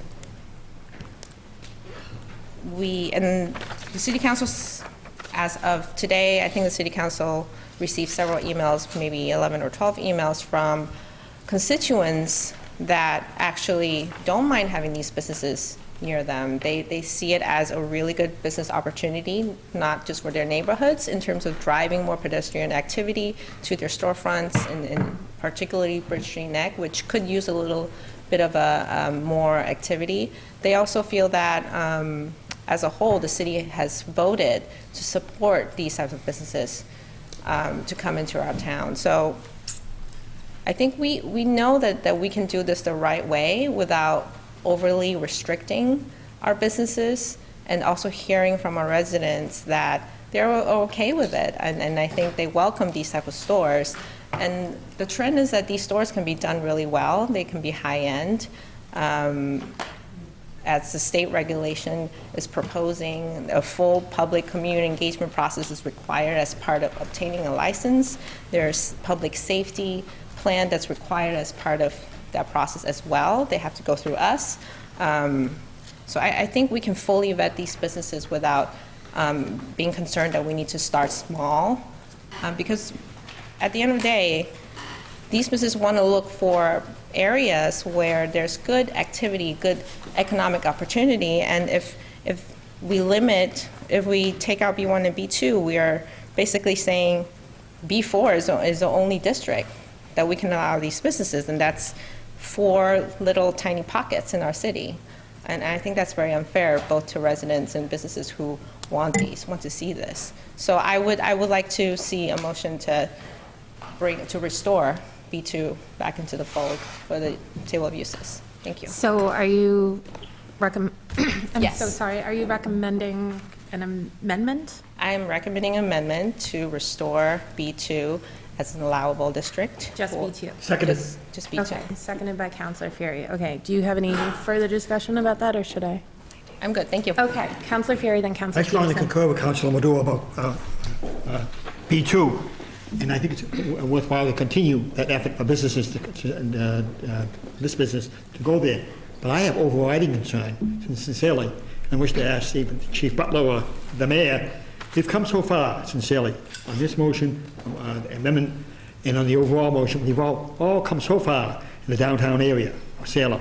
And we've had public testimony tonight about the downtown area. And as a lifelong resident, I've seen the downtown come to where we are now, a place to be friendly.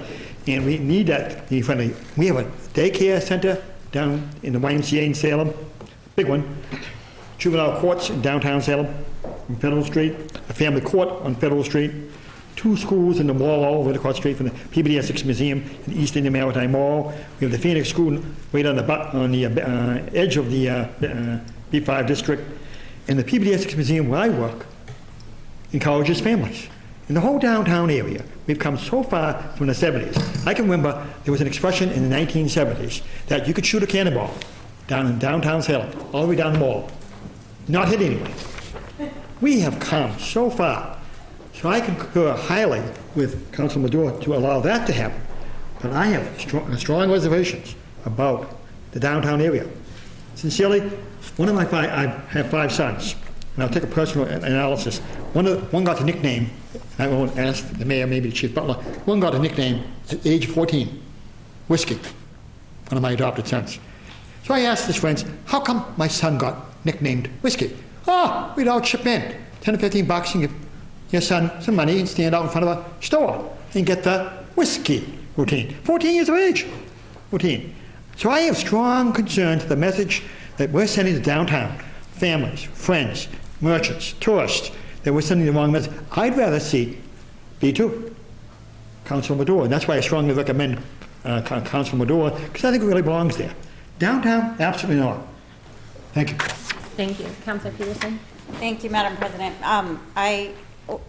Before we decide to vote on an amendment, I would like to suspend the rules to invite Chief Butler or the mayor to speak with us. I was at the OLA meeting the other day, and I think it was a robust discussion, but we didn't have, you know, these perspectives to weigh into the discussion. And I know several counselors that are part of the committee, I'm not, but had raised the point that they wanted to make sure that these licenses were spread out over the city, and we've heard that tonight from one person in the public as well. So I would like to hear from Chief Butler and the mayor as far as how they think that could be best achieved. Thank you. Seeing no objection, I also want to acknowledge that we have Vicki Caldwell, who's also our assistant city solicitor, as well as Aaron Schaefer, who is one of our planners with us as well. So if I'll start, and then maybe Chief Butler, you can chime in if you don't mind.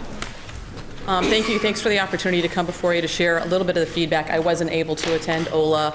Was that this week? Last week? This week. All the weeks are running together, so I didn't have the chance to kind of share some of the perspective from the team that's been working on this. And I want to say it really has been a team approach from our city solicitor, our planners, Aaron taking the lead in this particular area, but certainly multiple folks in the planning department, and our public safety teams led by the chief and others who convened, midway through last year to both understand what's happening at the state level and plan for and try and be thoughtful and smart and professional about how we approach marijuana usage or retail sales, cultivation, processing, and testing. Those are the sort of categories of marijuana usage that can be expected now that the state has passed this. We filed an ordinance in September, and I just thought I'd a little bit walk through the chronology because I'm not sure if everyone was at the OLA meeting, just to kind of share where we're at today. So when we filed the ordinance in September, this is a zoning ordinance, much like we did with respect to medical marijuana. Where do we want to see these sorts of businesses locate, and what would be the process?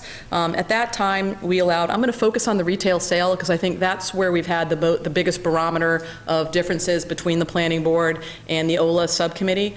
So when we filed that back in September, marijuana retail sales were at that time proposed to be in the B2 zone, the B4 zone, the business park development, BPD, and the industrial zone. We specifically precluded B1. That's more of your neighborhood retail, so those areas where oftentimes there's housing above, you know, smaller mom and pop businesses below.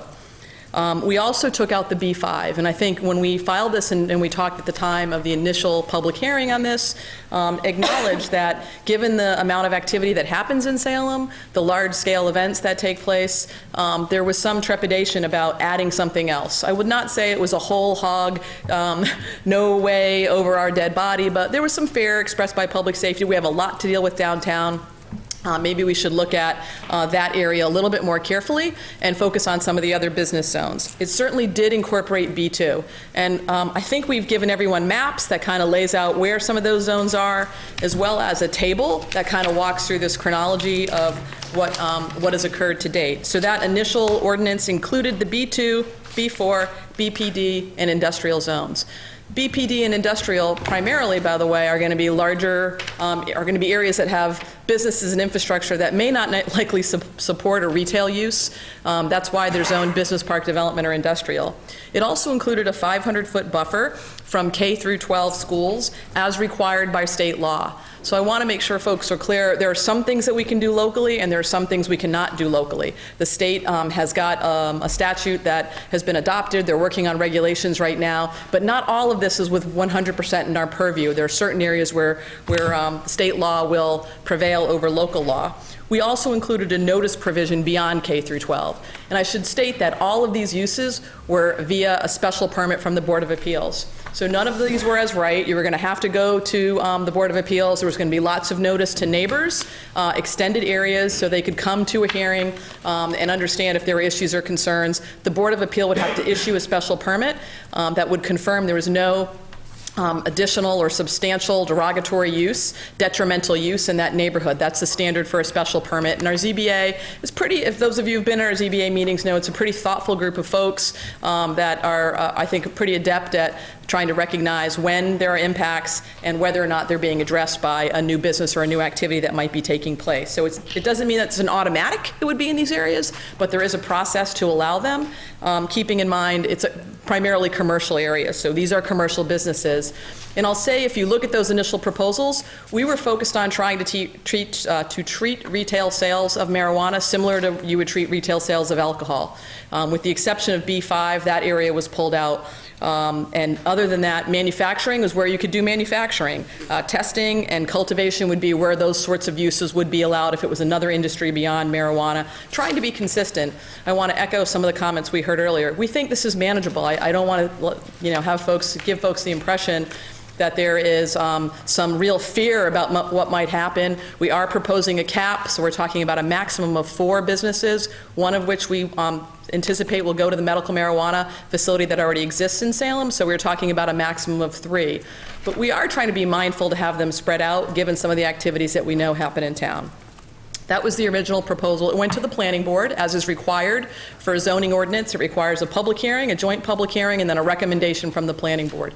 They sent it back to the council with a recommendation that would allow marijuana retail in all the business districts. So they put in B1, they put in B5, and they included B2, which was part of the original filing. They expanded some of the notice requirements slightly to capture a larger group of folks, to make sure there were more folks. That's on notice only, so more people would be notified if something was going in proximity. When this recommendation came to OLA, the Ordinances, License, and Legal Affairs Committee, the marijuana retail sale changes kept in the B5, that's the local central business district downtown, but took out the B2. That's the area that, there's B2, as you can see on the map, throughout, but Vinden Square, Highland Avenue, Canal Street, some parts of Boston Street are B2. I would share with you that we have some trepidation about the removal of B2 from the zoning ordinance as proposed by OLA. I wasn't at that meeting, so I'm not sure of the entire decision-making or dialogue that had taken place, but we're really now constricting the areas where you could put retail sales. And if you look at the map and you know where B4 is and you know where BPD and I are, we're going to see all of these asks, requests for licenses in B5. I mean, it's just hands down, it's going to be the place where people want to go. They probably want to go here anyway. There are people here. And there's some, certainly, trepidation, I think, on our part about all of these businesses locating here. The idea of going slow, I just want to kind of call that out a little bit. The state law is effective as of July 1. Businesses can come in and request licenses and applications.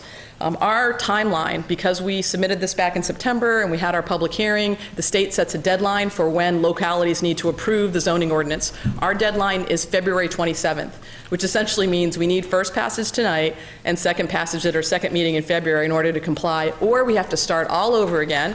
We'd have to refile, new public hearing, new advertising fee, which is not inexpensive, so I do want to call that out.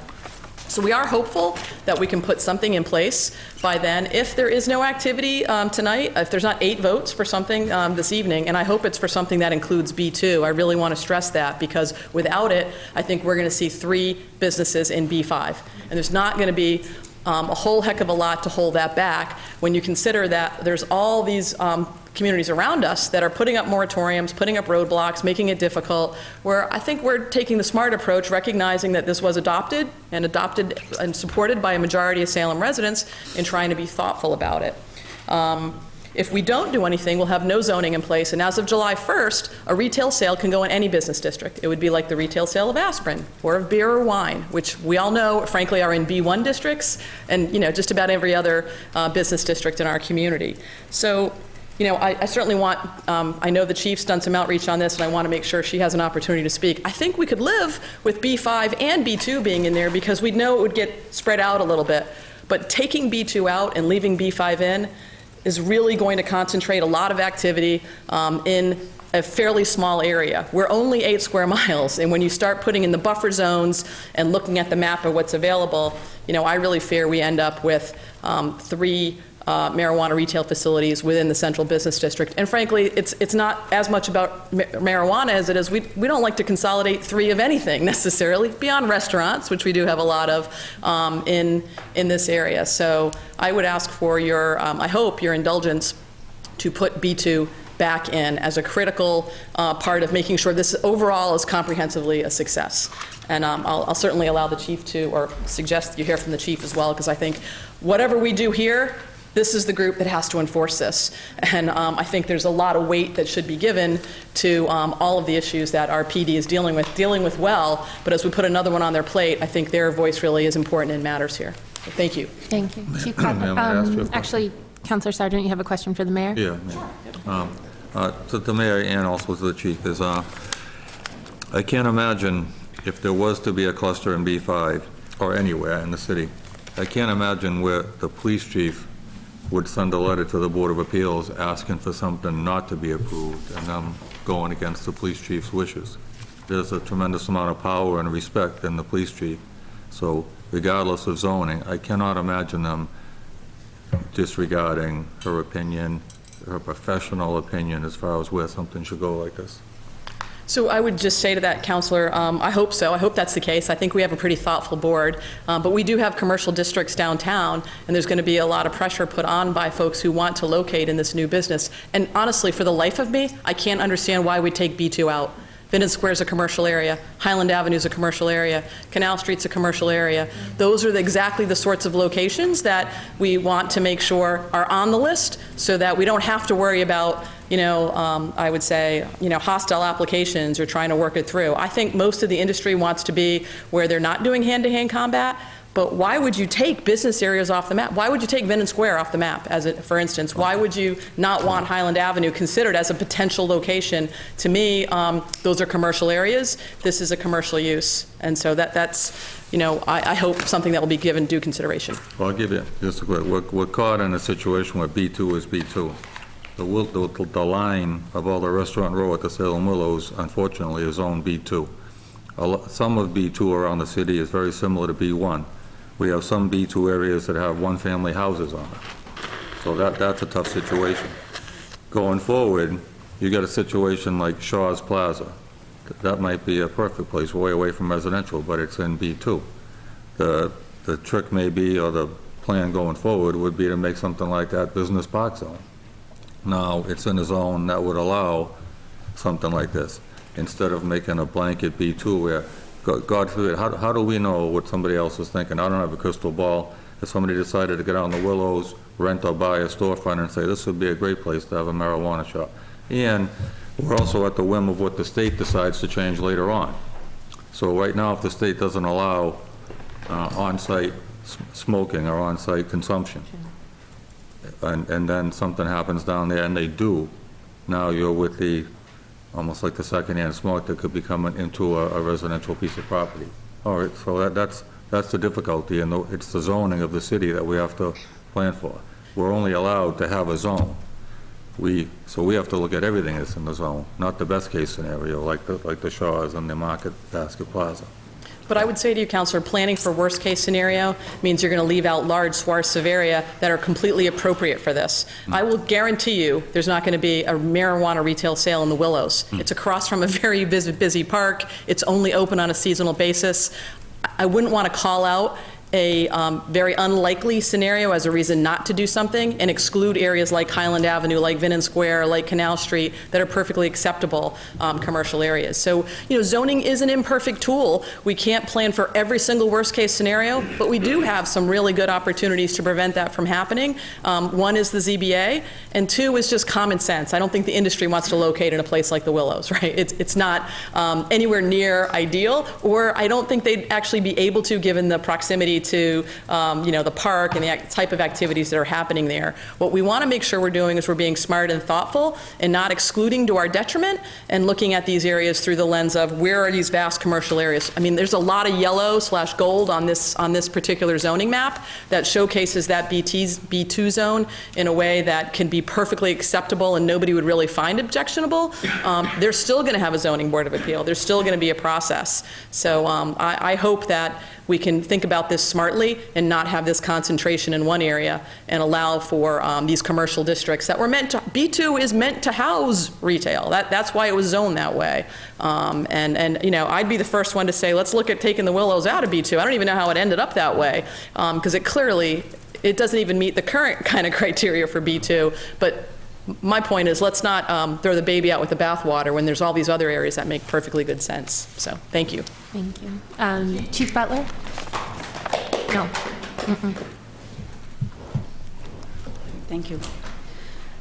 I spoke to most of you, about this particular issue because after this came out of Ola, I was, slightly concerned about this only being in B5 and, not to reiterate everything that's already been said by the mayor, is that it concerns me greatly relative to the resources that we already expend in the downtown area and what this is going to mean if this is the passage. And I understand there's, conversation about, trying to, move this slowly and consider this, but what's going to be in play by the time that these applications come in? And if we're only giving that choice of the B5, it concerns me greatly because we're dealing with a number of things down there. And I think that most of our resources are actually expended in the downtown as we deal with businesses and we deal with the tourist population and we deal with the alcohol liquor establishments that we have downtown. We deal with the homeless population. And by saying that and even adding into that equation, and we know what that looks like as we continue on spring and we see that uptick in what's going to happen, and that goes on right through the fall before that declines, and how many calls for service we already have here. And we know that most of those people have dual diagnosis. And that means that they have some mental health issues as well as substance use issues. So I don't want that to be all of a sudden become where 3 of those are only centrally located in the downtown, really adding to the expenditure of resources that we already expend downtown, and that by opening this up, I think, to the B2, and I'm certainly not in favor of B1, is it gives us an opportunity to say that we can actually spread this out a little bit, and therefore our resources can be spread out a little bit more. And that's really where my concern lies in only considering sort of B5 as the other ones I don't think are really going to be the consideration. If B5 is there and that's the only consideration, then I think that that's where the concentration is going to end up being. Thank you. Councilor Dominguez. Thank you, Madam President. I just wanted to make a comment. I see the comment on the mayor and the chief very appropriate, and I see really the logic behind. I think that's a safety issue that she wanted to prevent. I think that we need to make sure that we look at it and try to see how can we spread it the way that we can be more manageable if in any case happen. However, I wanted to see if there is any way that we can add a language on it so we can not only help to be spread but also to prevent anything happen. I think that if we move to increase for 500 feet instead of 1,000 feet, and also to include churches. I don't see churches in the language. I know we went through that, but I don't see that on the whole package. I think that by some rationale, what they say, I'm totally in agreement. By adding those things, I think that will help also prevent any issue in the near future. That's my concern. You're making an amendment to... I wanted to add, the amendment, if there is any way to add it, I would like to. Okay, so we already have one amendment on the floor right now that was seconded, that's still under discussion. And then, so then you want to add an additional amendment of 1,000-foot buffer? Yep. And including include churches. Or worship places that I don't see it on the languages there. Okay. Is there a second? Second. Okay, seconded. Councilor Madore, then Councilor Peterson. Thank you, Madam Chair. I'm concerned about... Maybe I'll stop not standing up. Yeah. I'll have to stand up. Yeah, sorry. I'm concerned about expanding the buffer in addition to including places of worship, because that does not, it's not aligning with the state regulation, and we are putting ourselves at risk for liability. And I would, through you, to the city solicitor, if she could, she's still here? Oh, Vicky, there. If she could maybe elaborate on that a little bit for us. Thank you. Sure, Vicky, can you approach?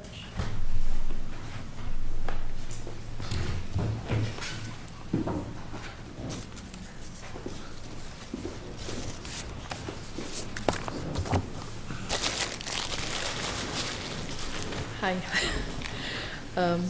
I certainly sympathize with the concerns that have been raised by Councilor Dominguez and also by Councilor Dibble regarding the buffer zone issue. And I know that there's an interest in increasing that. But as Councilor Madore said, the state law basically tells us that the buffer zone is supposed to be 500 feet from any public or private K through 12 school, unless the city wishes to reduce.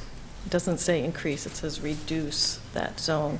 And the regulations that they have proposed, the draft regulations, basically keep to that 500 feet buffer zone.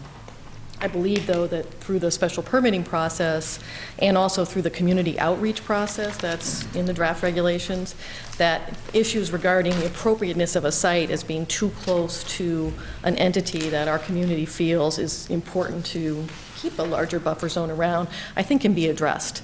It's just that putting it in the language of the ordinance where it would conflict with the state statute, I think it's been the legal department's recommendation not to do that. Thank you. Councilor Peterson? Actually, Councilor Madore covered my question. Thank you, Madam President. My question has been answered. Thank you. Councilor Sargent? Thank you. With much respect for the legal department, I can support Councilor Dominguez.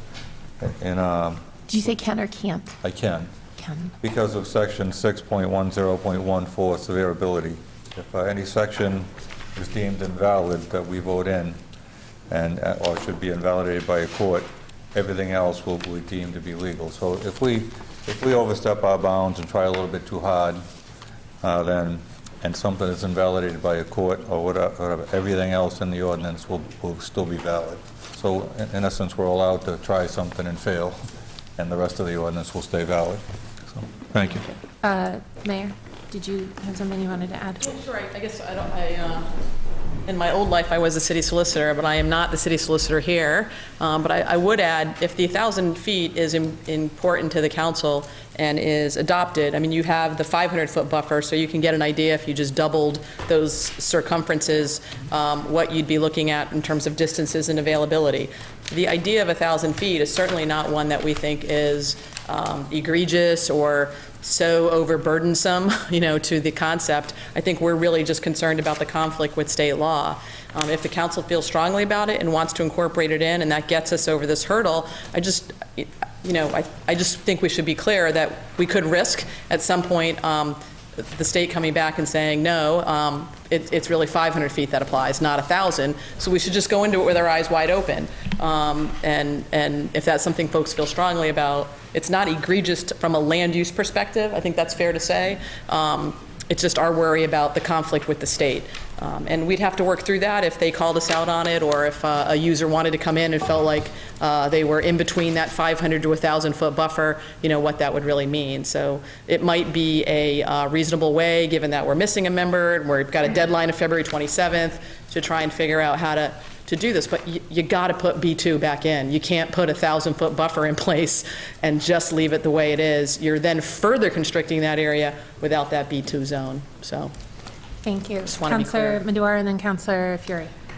Thank you, Madam President. I think if we do not put B2 back in and further expand the buffer, we are effectively eliminating entirely B4 and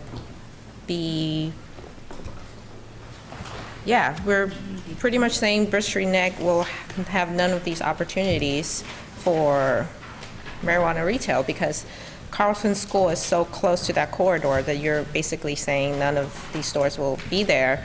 And we are also adding places of worship. So we have many of those throughout the city. So we are also zoning out 3/4 of the city if we add that buffer and the places of worship.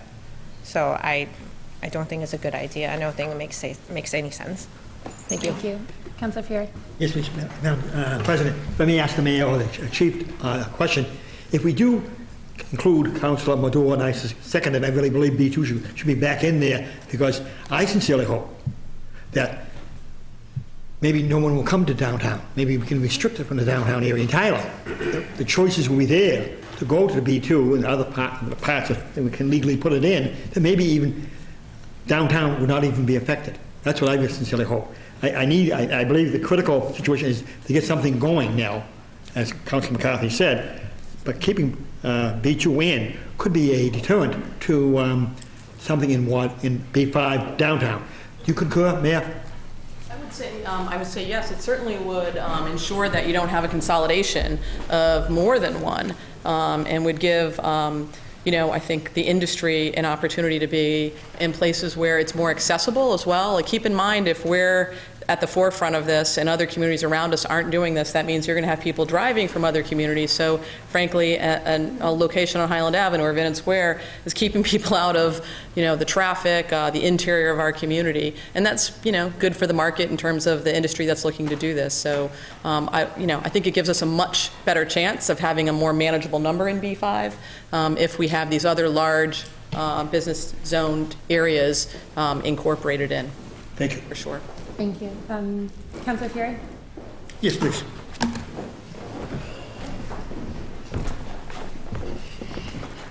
Councilor Gerard. Thank you, Mr. President. The other thing that I'm very concerned about in terms of expanding the buffer to 1,000 feet is that the medical marijuana facility is in my ward, and when it was cited, 500 feet was far enough away from the playground at Mack Park, and that was fine because per medical marijuana regulations, which this will also follow, it's 500 feet from anywhere that children congregate, and if the buffer gets expanded to 1,000 feet, then they're within 1,000 feet of that playground, and so adding 1,000 feet is going to create a significant problem. And as we know from the appropriations that we've had this past year of the community benefits agreement that we are getting from ATG, and as the Good Ward 4 councilor knows, that Blubber Hollow is being redone largely because of the monies that we do receive through the community benefits agreement that was worked out through the administration.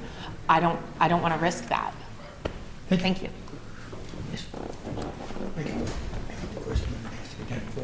Yep. So, Councilor Milo. Thank you, Madam President. Through you to the city solicitor, is there any kind of grandfather clause for medical facilities in terms of buffers? I'm not aware of what's going to be happening. Need you on the mic. Sorry. That I don't know. We don't know. There's a lot of this going on. I don't know the answer to your question, Councilor Milo, in terms of one of the things is that that language about where children congregate does appear again in the draft regulations. So they are, I think, looking, at least at this point, looking to make retail consistent with medical. And also it is consistent with liquor, because liquor is also 500 feet from schools. Okay. Councilor Milo, you have the floor. Thank you, Madam President. I have really just a clarification.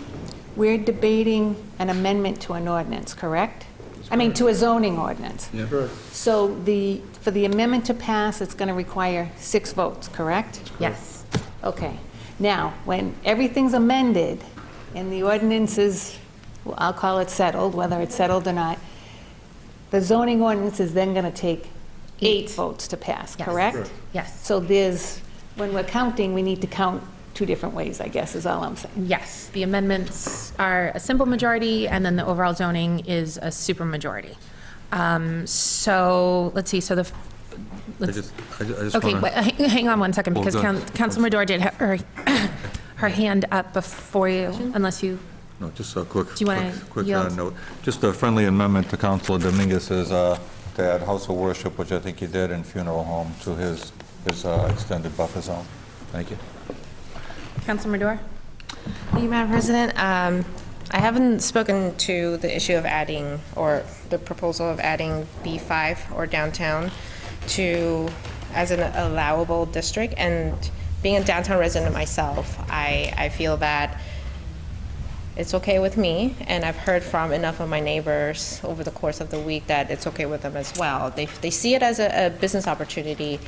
They think that the city can manage these businesses coming into downtown really well throughout permitting process with the ZBA. And again, adding B2 back will actually alleviate the pressure for all these businesses to cluster in B5. So if we do add B5 back in, it actually expands opportunities for these businesses to spread out instead of, concentrating in B5 where the greatest opportunity is. So I do think that they have to come hand in hand, bringing back B2 and also making sure we allow B5. And I haven't really heard much opposition from my constituents about adding B5. And one of them, my constituent Linda, is she still here? She's still here. I had a really great conversation with her today, and I do feel that, I can't change people's mind about their attitudes towards cannabis, but I think it makes common sense to make sure we're smart about spreading it out so that not a single district is experience the highest impact as a result of clustering of these businesses. So I just want to say that. Thank you. Thank you.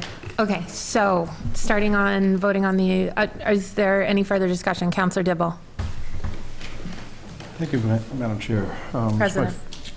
Madam President, thank you. It's my first time speaking on this matter tonight. I really like what the mayor has done and her staff has done. The map that we received here tonight is good. It shows all the areas throughout the city that retail stores could locate within on the different zones that are on here. So not just the downtown, Madam President. It looks like there are B4 and BPD and industrial zones, also on Jefferson Avenue, Highland Avenue, Canal Street, Bridge Street, and some other streets. So the discussion of that we're limited only to the downtown, I don't think is correct. It's not correct by this map, anyway. I spoke heavily at the OLA meeting, and I think there are substantial numbers of locations throughout the entire city that these stores can locate in, even with some buffer zones.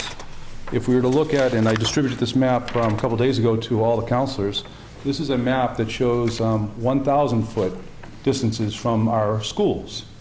And you can see 90% or so of the city is wide open and not disturbed by these buffer zones around the schools. That's a 1,000-foot buffer zone. I believe that 500-foot that was created by the Cannabis Commission, the people who wanted this law in Massachusetts that we voted for.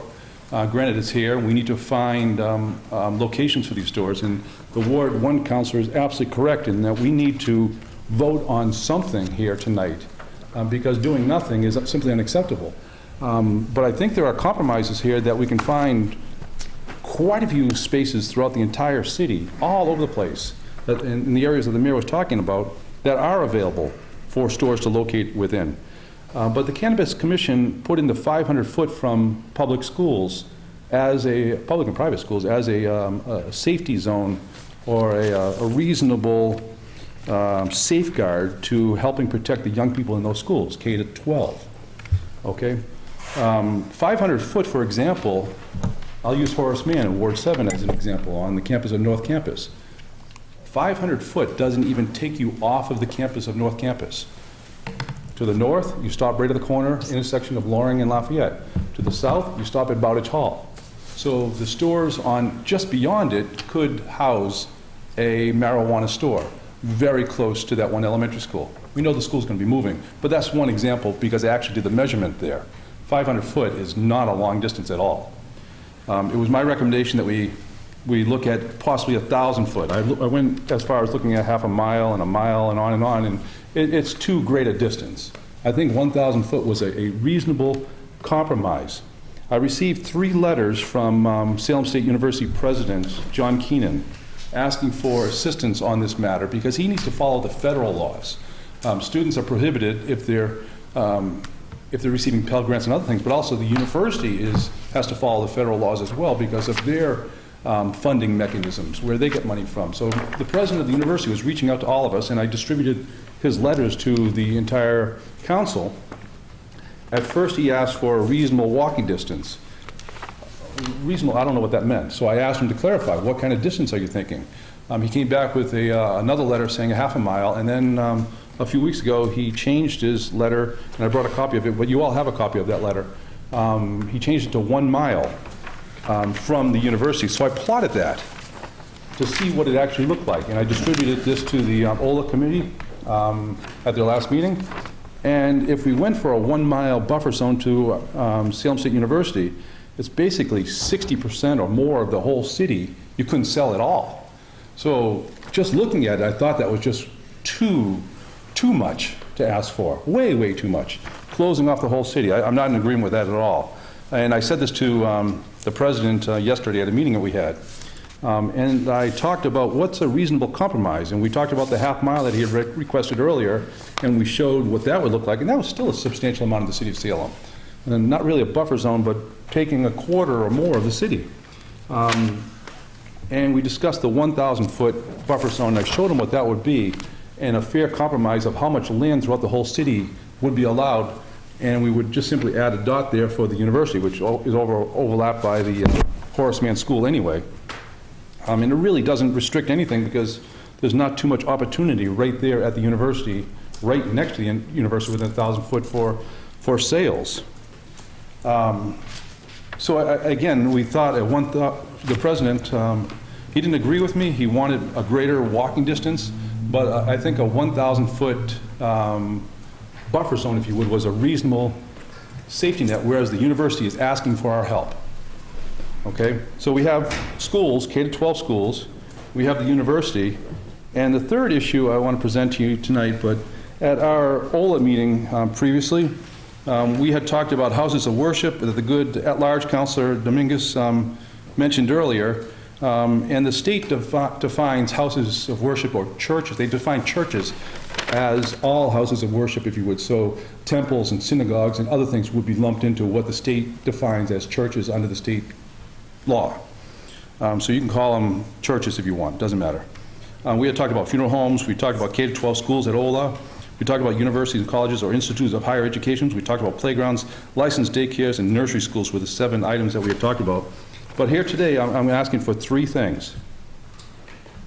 A reasonable distance, a compromise distance, if you would, to our schools, to our university at the request of Salem State President, who happens, North Campus, Central Campus, and South Campus all happen to be located within Ward 7, my ward.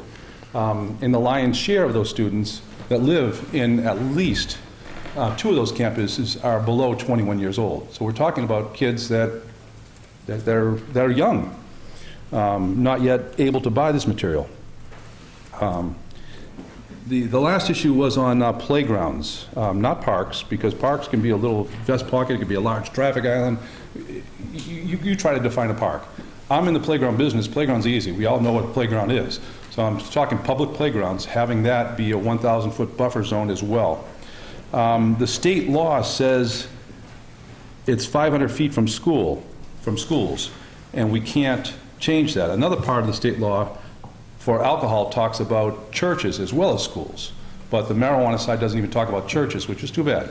Again, the state law was written by the proponents of marijuana, and I think we, the council of the city of Salem, need to protect our younger people while finding big locations and many locations throughout the city where retail sales can flourish and be sold. So I think there's a compromise here. The state law says that we can put reasonable, and I quote, reasonable safeguards in place.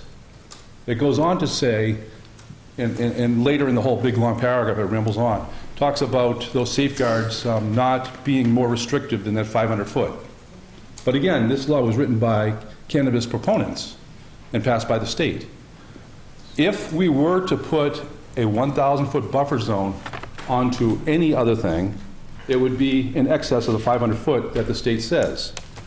But if we were, I think that you would all have to agree after they were plotted, like on this map of schools, shows that there's a substantial amount of open space still available for, not open space, but commercial space still available throughout the whole city to allow for stores to locate scattered throughout the whole city on several streets. They get Jefferson, Highland Ave, Canal Street, Bridge Street, the downtown, and other streets.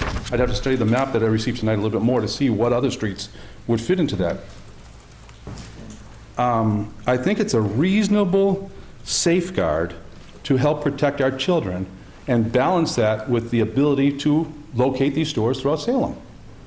It's our job to protect and work for the constituents in our city. And I think we have a balance.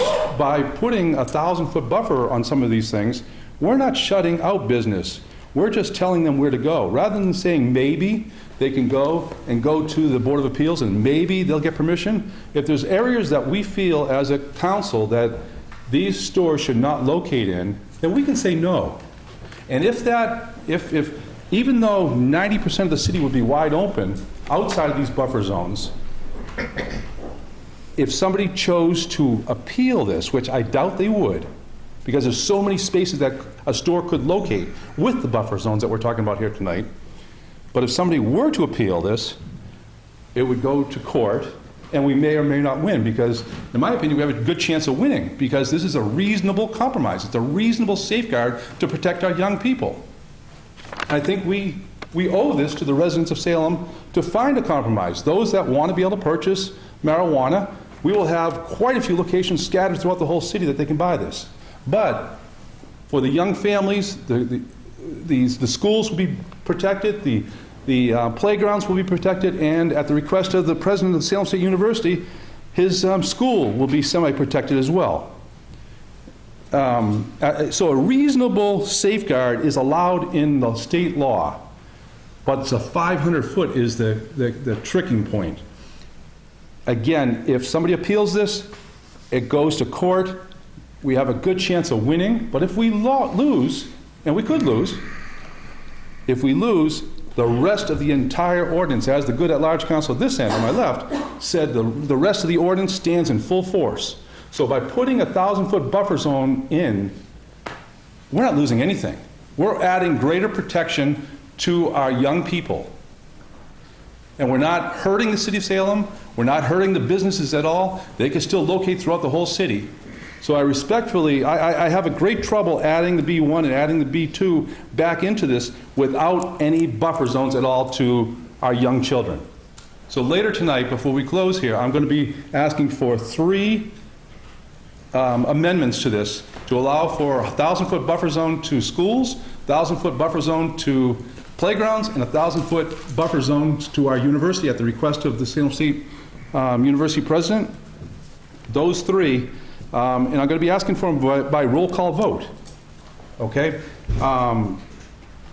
But without those safeguards, I'm going to be forced to vote against adding B1 and B2 back into this, because we have no protections at all for our young people at playground schools or the university. Thank you, Madam President. Thank you. Councilor McCarthy. Thank you, Madam President.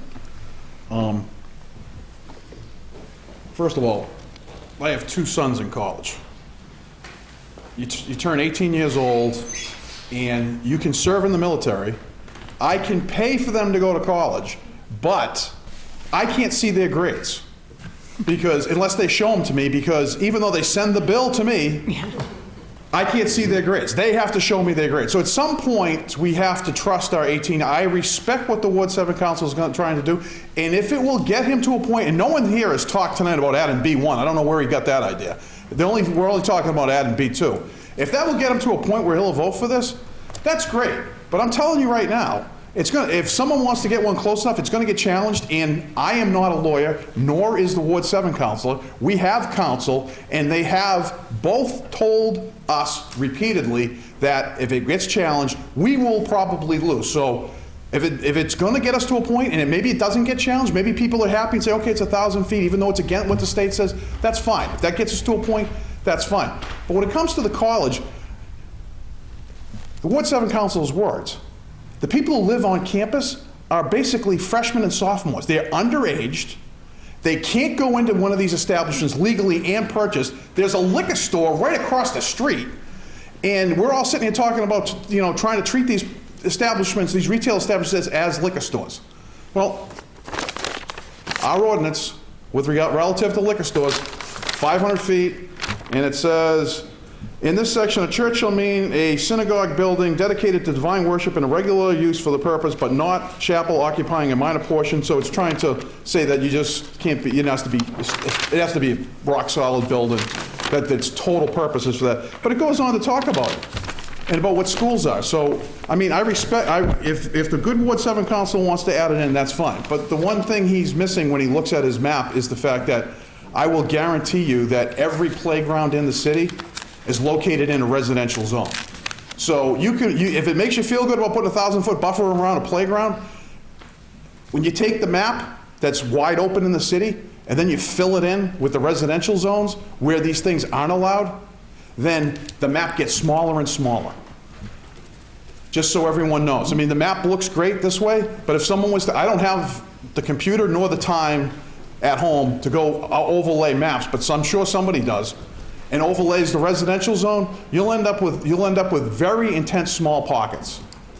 If that's the will to get us to a point, then so be it. All I'm just going to say, you have to be mindful of what we're doing, okay? And I think everyone is, and I respect everyone's opinion.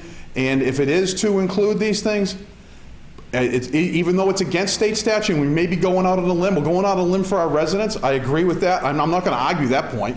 But all I'm going to say is if it gets challenged, you have to understand why it's going to get challenged, because it's against state statute. And so I understand we're all trying to be cautious, and everyone's trying to get out of the gate on this one. So I'm going to yield the floor to the votes on the amendments. But once again, the only thing I'm going to say is, with what's been said tonight, and with the increased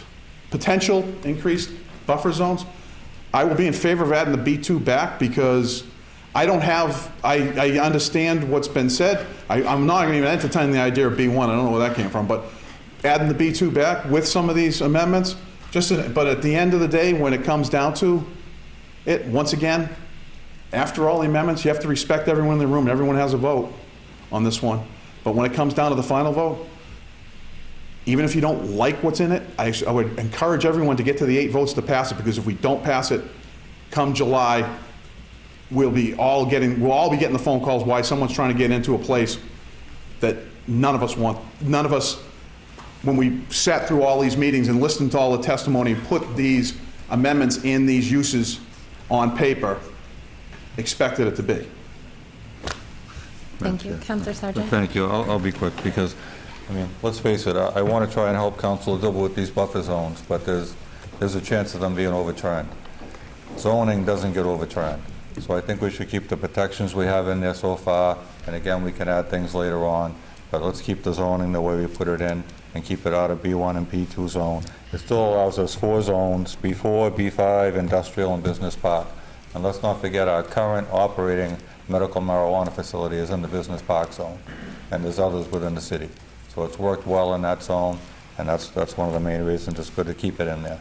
But that buffer zone, I think, it's wishful thinking, but zoning isn't. So I would ask to keep the zoning as amended. Thank you. Any Councilor Madore? Thank you, Madam President. I just want to point out that for BPD and industrial zones, the yellow and the kind of darker teal color zones, they may look like blobs on the map currently, but when you actually look at the satellite imagery, they're in fact even closer to residential, not very dense residential areas of single-family neighborhoods. And these, I completely agree with what we've heard so far, that maybe cultivation and processing are very suitable in these 2 districts.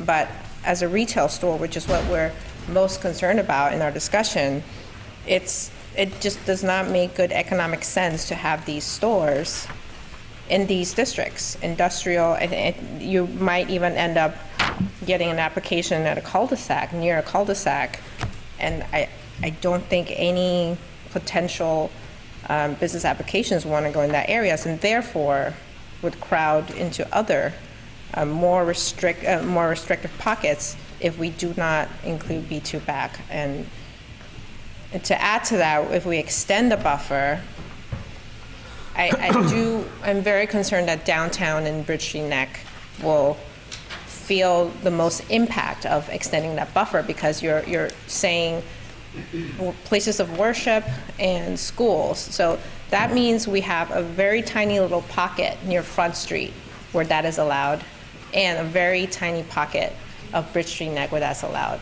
And I think we'll feel too much pressure of those stores coming to Ward 2. And I would just caution that we don't over-restrict and really follow the state laws, because if someone does appeal, we don't have a really good case of over-restricting, because the law, it basically said we can reduce but not expand, and it's very clearly stated.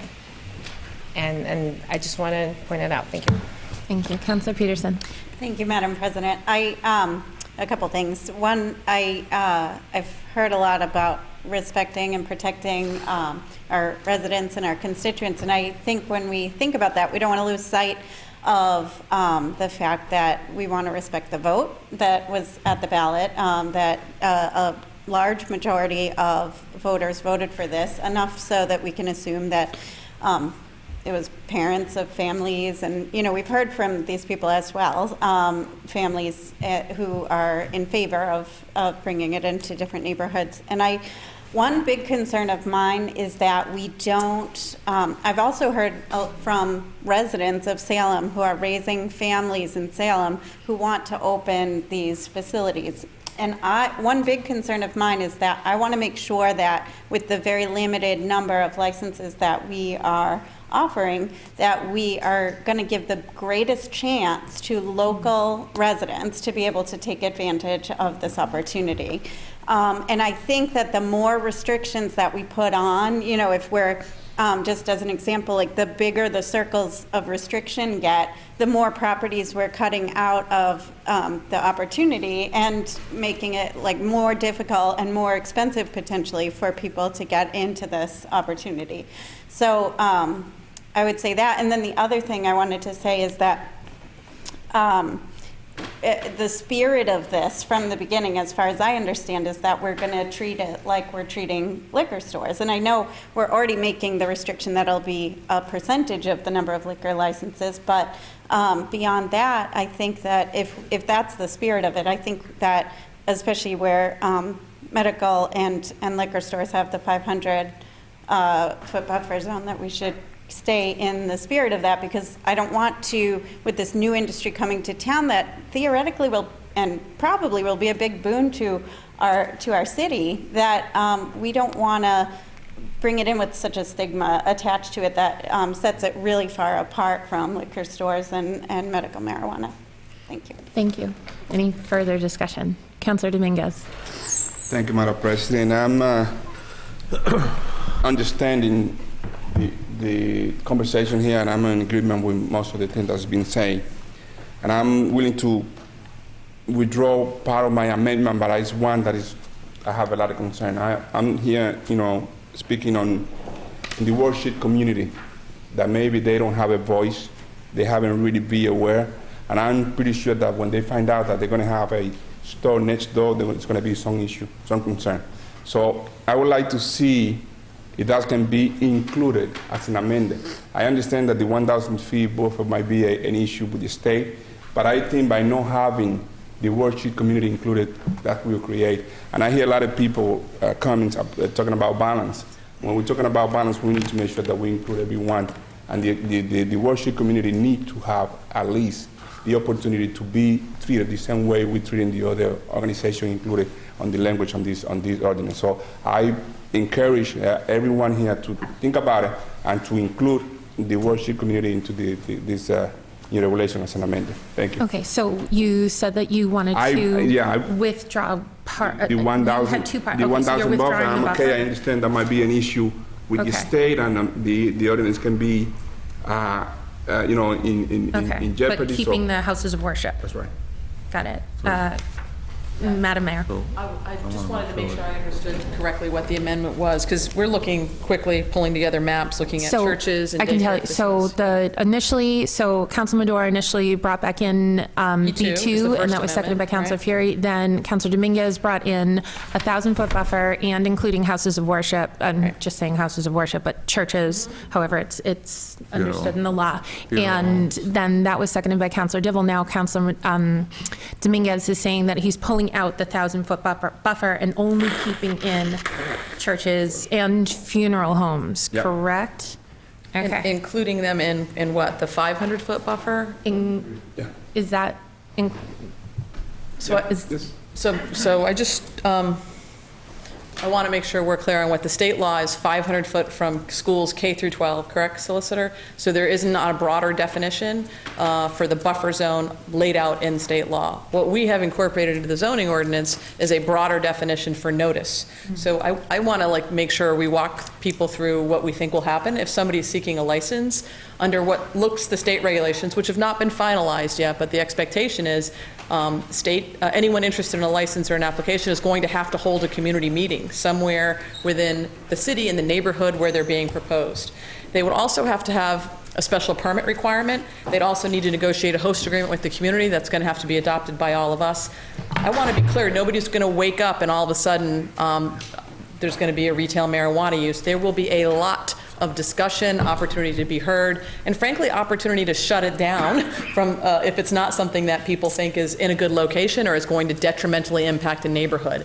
So I don't want us to be thinking as though we're not going to have controls in place or opportunities to make sure people are heard. Communities of worship are going to get notices, the university is going to get noticed, and there'll be a robust process to make sure if there are concerns, they're put on the table. They're probably not going to be able to get a ZBA special permit if there are valid and reasonable concerns about impacts associated with the house of worship or any, frankly, neighbors. I mean, it's an opportunity for people to come together to see if this is an industry or a use that's going to be compatible with what's happening in the neighborhood. My fear is by adding 1,000 feet, even at 500 feet, and putting in houses of worship and the dots, playgrounds, schools, they get, a lot more dots get added to the map, and the buffer zone, it's next to impossible actually to have anything in B5. There'll be whole districts that are wiped out. The other thing I want to call out is the character of like a BPD, that looks like a pretty big blue swath. That's Walmart, that's Shaw's, that's a built out area for the most part. So it may look like a large zone, but in the reality of the infrastructure that's there to support a retail use, for instance, it's very unlikely. There's just not a lot of space up there, certainly of the size or parameters. There are all kinds of safety precautions, standalone facilities, things like that. They're going to be necessary for any of these uses, entrance points in and out. So, there's a lot of hoops to jump through, and when we continue to constrain the area where these can be located, it makes it further unlikely that we're going to be able to actually have these where you might want them. I think there are unintended consequences of the actions that we're putting forward. Voters voted on this. We're trying to be smart and thoughtful. We could have had this discussion with medical marijuana, right? It was, where's it going to go? How's it going to work? There were interests from players, different places. They met with neighbors. They had neighborhood meetings. They understood where there might be support, where it might work, traffic, access, security. It was a really thought out process. So I'm trying to put to rest some fear that kids are going to be harmed or a house of worship is not going to have a say or an opportunity to consult about where something might happen. It's not perfect, but by further constraining it and limiting it, trying to think of every worst case scenario, I think we're actually making it worse. So, the original proposal that we provided to the council incorporated B2, B4, BPD, and I. It went back to the planning board with a recommendation to add B5. It went back to OLA and took out B2 and left in B5, and now we're adding sort of these additional layers. We're going to end up with a pretty bad ordinance at the end of this. It might be worthwhile to just go back to the original and look at the thought process that was put in by the police, by the planner, by the solicitor around the table. I'm fine with B5 being in. I think we can manage it, but not if you then pull out the other B2 areas, because you're going to make it worse, not better. So, and if we do nothing, guys, I'm trying to count votes. You guys are hard to read, right? I'm trying to figure out where are there 8. And I got to tell you, I don't know where there are 8 because people have strong feelings about this. And if we don't have 8 for anything, then come July 1st, people are going to be able to go and pull a building permit and for any place that they have retail sales. And at this point, I'm thinking that might be better because we've got such a constrained ordinance when we start adding all these barriers. We have alcohol shops all over the place. Just about every neighborhood's within walking distance to go pick up a 6-pack at most convenience stores. We have figured out how to manage that. There are notice requirements and buffer zones. We figured out how to make that work. I don't think this is going to be arguably much worse. So I guess I'm trying to have us do what we normally do in this chamber. Come together, think smart, put in place an ordinance that actually is going to offer what we want as a community. A smart approach to a new industry with enough protections built in that it makes sense. And we're all going to have a lot of say in that, right? These things just don't happen in a vacuum. There's a board, there's a host agreement, there's opportunities for us to weigh in, and your voice will matter. So. Thank you. Any, Councilor Milo, then Councilor Dibble. Madam President, through you to the city solicitor. On-site consumption, we took that out. Is it possible that the state could mandate that we allow that? Or not that we allow it, but mandate that we have to have it no matter where the location of the facility is? The way the statute is written is that if there is to be on-site consumption, it has to be placed as part of a ballot initiative.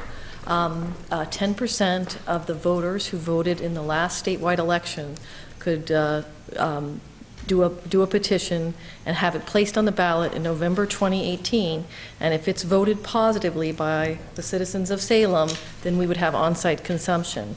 If it is voted negatively, then it would be deemed that Salem does not want on-site consumption. The earliest it can go on the ballot is this coming November 2018, and the signatures would have to be gathered well ahead of that, and you'd have to have 10% of the number of people who voted in the last statewide election. So it'd be similar to what happened with the sanctuary in the sense that you'd have to have a petition initiative and put that on the ballot for an up or down vote. And if Salem does vote for, it gets on the ballot and votes for consumption, then we would have on-site consumption. And the state is preparing for that in their regulations by, they do have a draft licensing process for on-site consumption that they are proposing, though no on-site licenses are going to be issued today. There is a discussion as to whether cities and towns can outright say, we don't want to mess with the ballot, we'll just have it. It's unclear whether we could actually do that, but we certainly, to me, in my opinion, the way it's written is it's not going to happen here until there's a ballot question and it's successfully passed by 51%. Thank you. Councilor Milo. Madam President, thank you. So, Mayor, you don't have to worry about me when it comes to 8 votes. I'm going to be one of those 8 votes because I understand the importance of getting something passed. That being said, at the meeting the other night, at the OLA meeting the other night, I was one of the people who wanted to take it slow. And by taking it slow, I meant, let's see what happens with one particular facility and what some of the drawbacks and the benefits are. Then we can look at another facility. I'm hoping that no matter what we pass tonight, there's not going to be this onslaught of license applications. And if there is, it does sound like there's some kind of rules and regulations in place that will, I'll call it, lengthen the process, because when you talk about community meetings, we were looking at the Cannabis Commission draft regulations, and it does look like they're very robust. However, that does not change my mind from my vote the other night, which my vote was to take the B1 and B2 out of the zoning. So that's how my vote's going to go as far as the amendments go. But in the end, whatever we have, I'm going to support that. Thank you. Councilor Dibble and then Councilor McCarthy. No, I didn't have my hand. Oh, you don't have your hand up. Okay. Thank you, Madam President. 2 issues. Wonder if we can get just a clarification on something that we were talking about this morning with the city solicitor, and just to make sure that we're on firm ground with the way that this was advertised, whereas we're contemplating adding the downtown, the B5, back into this, but it wasn't advertised that way, and changing some other things that wasn't advertised that way. So through you to our assistant solicitor, if you could just confirm that we're on firm ground with whole proceedings today, and then I have a second matter to follow up. Councilor Dibble, I think we're on firm ground. The advertisement detailed that we were going to be implementing Chapter 94G, and that's what we're doing here. If, for instance, there were amendments on the floor to add back use in residential neighborhoods or something like that, I would agree that that would be a problem, and we would need to go back out and advertise that. But in this case, we're deciding among which business districts we're going to have this use. And that's been the discussion since the beginning, and so I think we're on good ground. So just to follow up, we can make changes Yes. from one zone to another. Yes, and- Because we're kind of talking about the whole Stand up. issue. I'm sorry. Thank you, Madam Chair. I'm just glad to have it. The first time in 2.5 years I did not stand up. I see everybody else sitting down casually today. It's odd. I don't know where this came from. Thank you, Madam President. Through you. Wow. I forget the train of thought. But, so we're on firm ground with regard to making changes across the board. We won't have difficulty with this later. Yes, and if terms of making language changes, that kind of thing, it's still within the purview of what was advertised. And that's because we're addressing the whole marijuana issue citywide. Yes. Okay, that's not the way it was explained to me this morning when I didn't meet with you, with the solicitor and with the mayor. It was some other discussion, so I'm glad that that matter was resolved. So I feel better about this now. I'd like to, Madam President, if I may, I'd like to test the waters, because I need a little help in helping me shape my vote tonight. So I'm wondering if I'm going to stick one toe in, which I don't think will hurt anything, and ask you to move this friendly amendment to honor the Salem State University's president, and let's have a compromise of a 1,000-foot buffer from Salem State University as a buffer where retail sales can't happen within 1,000 feet of the buffer. If we can move that friendly amendment, then we'll know what kind of votes we have, and it will shape my vote for the whole issue citywide. So I'm asking if that one friendly amendment for Salem State University 1,000-foot buffer zone can be moved. So 1,000-foot, adding, and we need a second on that. I don't hear any. I'll give him a second, just for discussion. Okay, so 1,000-foot buffer zone for just Salem State University property. Campus. Salem State University campus. Three? All three. Okay. They have several sections of the campus. The O'Keefe's. I'm sorry, Madam Chair, I'll stand. Okay, please stand. Thank you. The plan that was distributed to everybody about a week, two weeks ago, more, I forget how long ago, shows South Campus, Central Campus, North Campus, the O'Keefe Center, and the Cat Cove Laboratory as being Salem State Campus, as well as the little dot, which is the Temple on Lafayette Street. So it would be 1, 2, 3, 4, 5, 6 total property, or 6 total areas. The temple no longer exists, and that's the School of Social Work. I'm going to forever call it the Temple, because that's where I grew up there, as a teenager. And I didn't grow up there, but I lived there right 1 block away as a teenager, and I've been in there many times. I always call it the Temple. So I apologize. Corner of Ocean Avenue and Lafayette Street, as being part of the university. So again, just asking to test the water. If we can move that question, then it might help me shape my opinion. So an amendment for 1,000-foot buffer around all Salem State properties. Yes. Got it. Okay. Just clarification. Clarification, please. thank you, Councilor Sargent. That's not the same amendment that Councilor Dominguez has proposed, right? No. Councilor Dominguez. This is a separate. Councilor Dominguez is including houses of worship and funeral homes, and then Councilor Madore has reinstating including the B2. Councilor McCarthy, do you have your hand up this time? I just have one question.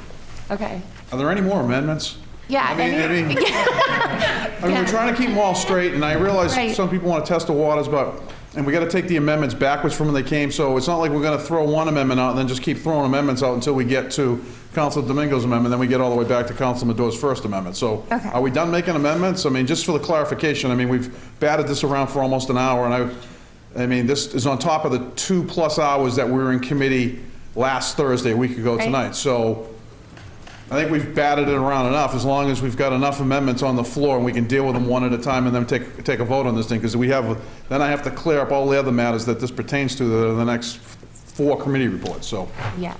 Okay. Are we done with amendments? Are we? Sure. When he made his amendment, What? when he made his amendment, there was 3 parts to it. It was not just the university, it was schools, playgrounds, and the university. So now. Okay, so you're withdrawing schools and playgrounds? Counselor Duvall? Thank you, Madam President. Thank you for recognizing me. You're welcome. In my earlier statement, I said that there will be 3 separate motions coming to you, one for each of those 3. And I never made that motion for the 3. But my motion that I did make a motion on was simply for one of those 3, which was Salem State University. Excuse me, not Salem State University. It should be for colleges and universities or institutions of higher education, so that we don't just pick Salem State University. So it's for colleges and universities at 1,000-foot buffer zone. Thank you. Okay, so, and Madam correct me if thank you, and correct me if I'm wrong, Madam City Clerk, that we are starting with Counselor Dibble's motion, then Counselor Dominguez, and then Counselor Madore. Is that correct? We're going backwards. That's correct. Correct. Okay. So, and we just need a simple majority, so, 6, yeah. So, yes, Thank you, Counselor Madam Dibble. President. And just to confirm, I asked for that by roll call vote. By roll call vote. Okay. Counselor McCarthy, You need to ask for 3 hands, he's asking for. you need to roll- stand up. Oh, I'm sorry. I've been sitting next to Counselor Dibble too long.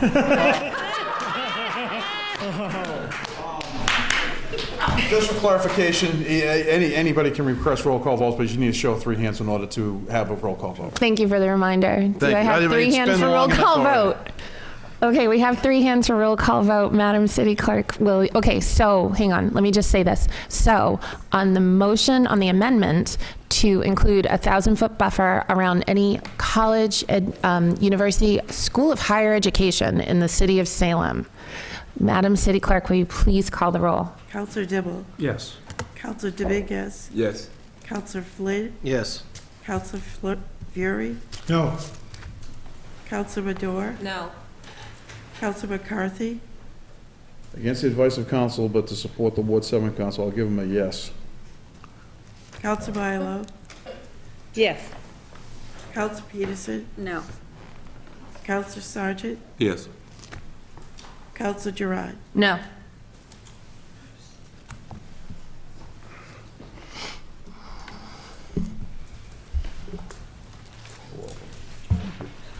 Thank you. Okay, on the matter of the 1,000-foot buffer for universities and colleges within the city of Salem, we have 10 counselors voting. We have 6 in the affirmative, 4 in the negative, 1 absent. The matter carries. Okay. Progress. We made some progress. Second amendment is on Counselor Dominguez's amendment to include houses of worship And funeral. and funeral homes. And I'm assuming, hand vote or roll call vote? By roll call vote. By roll call vote. Do I have 3 hands for roll call vote? Okay. So, Madam City Clerk, please call the roll. I hope you have enough of those.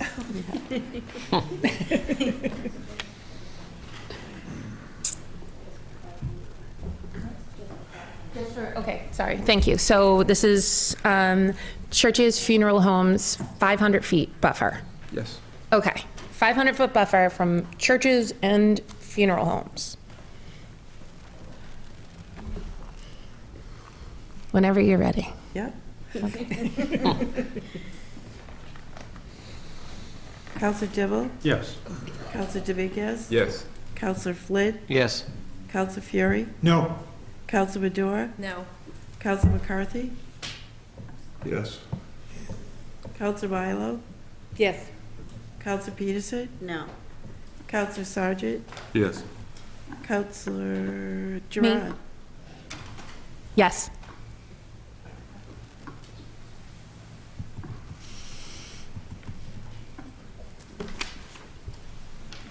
Okay. In the matter of 500-foot buffer zone from churches and funeral homes, we have 10 counselors voting. We have 7 in the affirmative, 3 in the negative, 1 absent. The matter carries. Now, for Counselor Madore's amendment. Do you want this by roll call vote? Call vote also? What? Roll call vote also? Roll call vote. Okay, 3 hands. Got 3 hands. Okay, great. So on Councilmember Dorr's amendment that the B2 zone be included. Madam City Clerk, please call the roll. Counselor Dibble?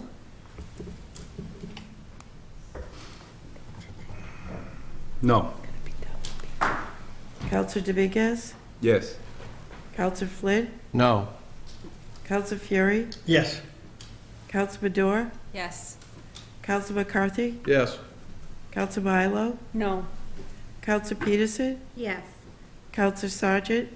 No. Counselor Duran? Yes.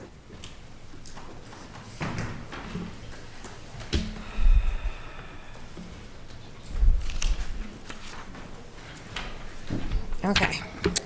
On the matter of restoring the B2 zone, we have 10 counselors voting. We have 6 in the affirmative, 4 in the negative, 1 absent. The matter carries. Don't. No. Okay. The amendment is, I'm sorry. The amendment carries. Okay, now, on adoption of the recommendation as amended. Include B2. Could I?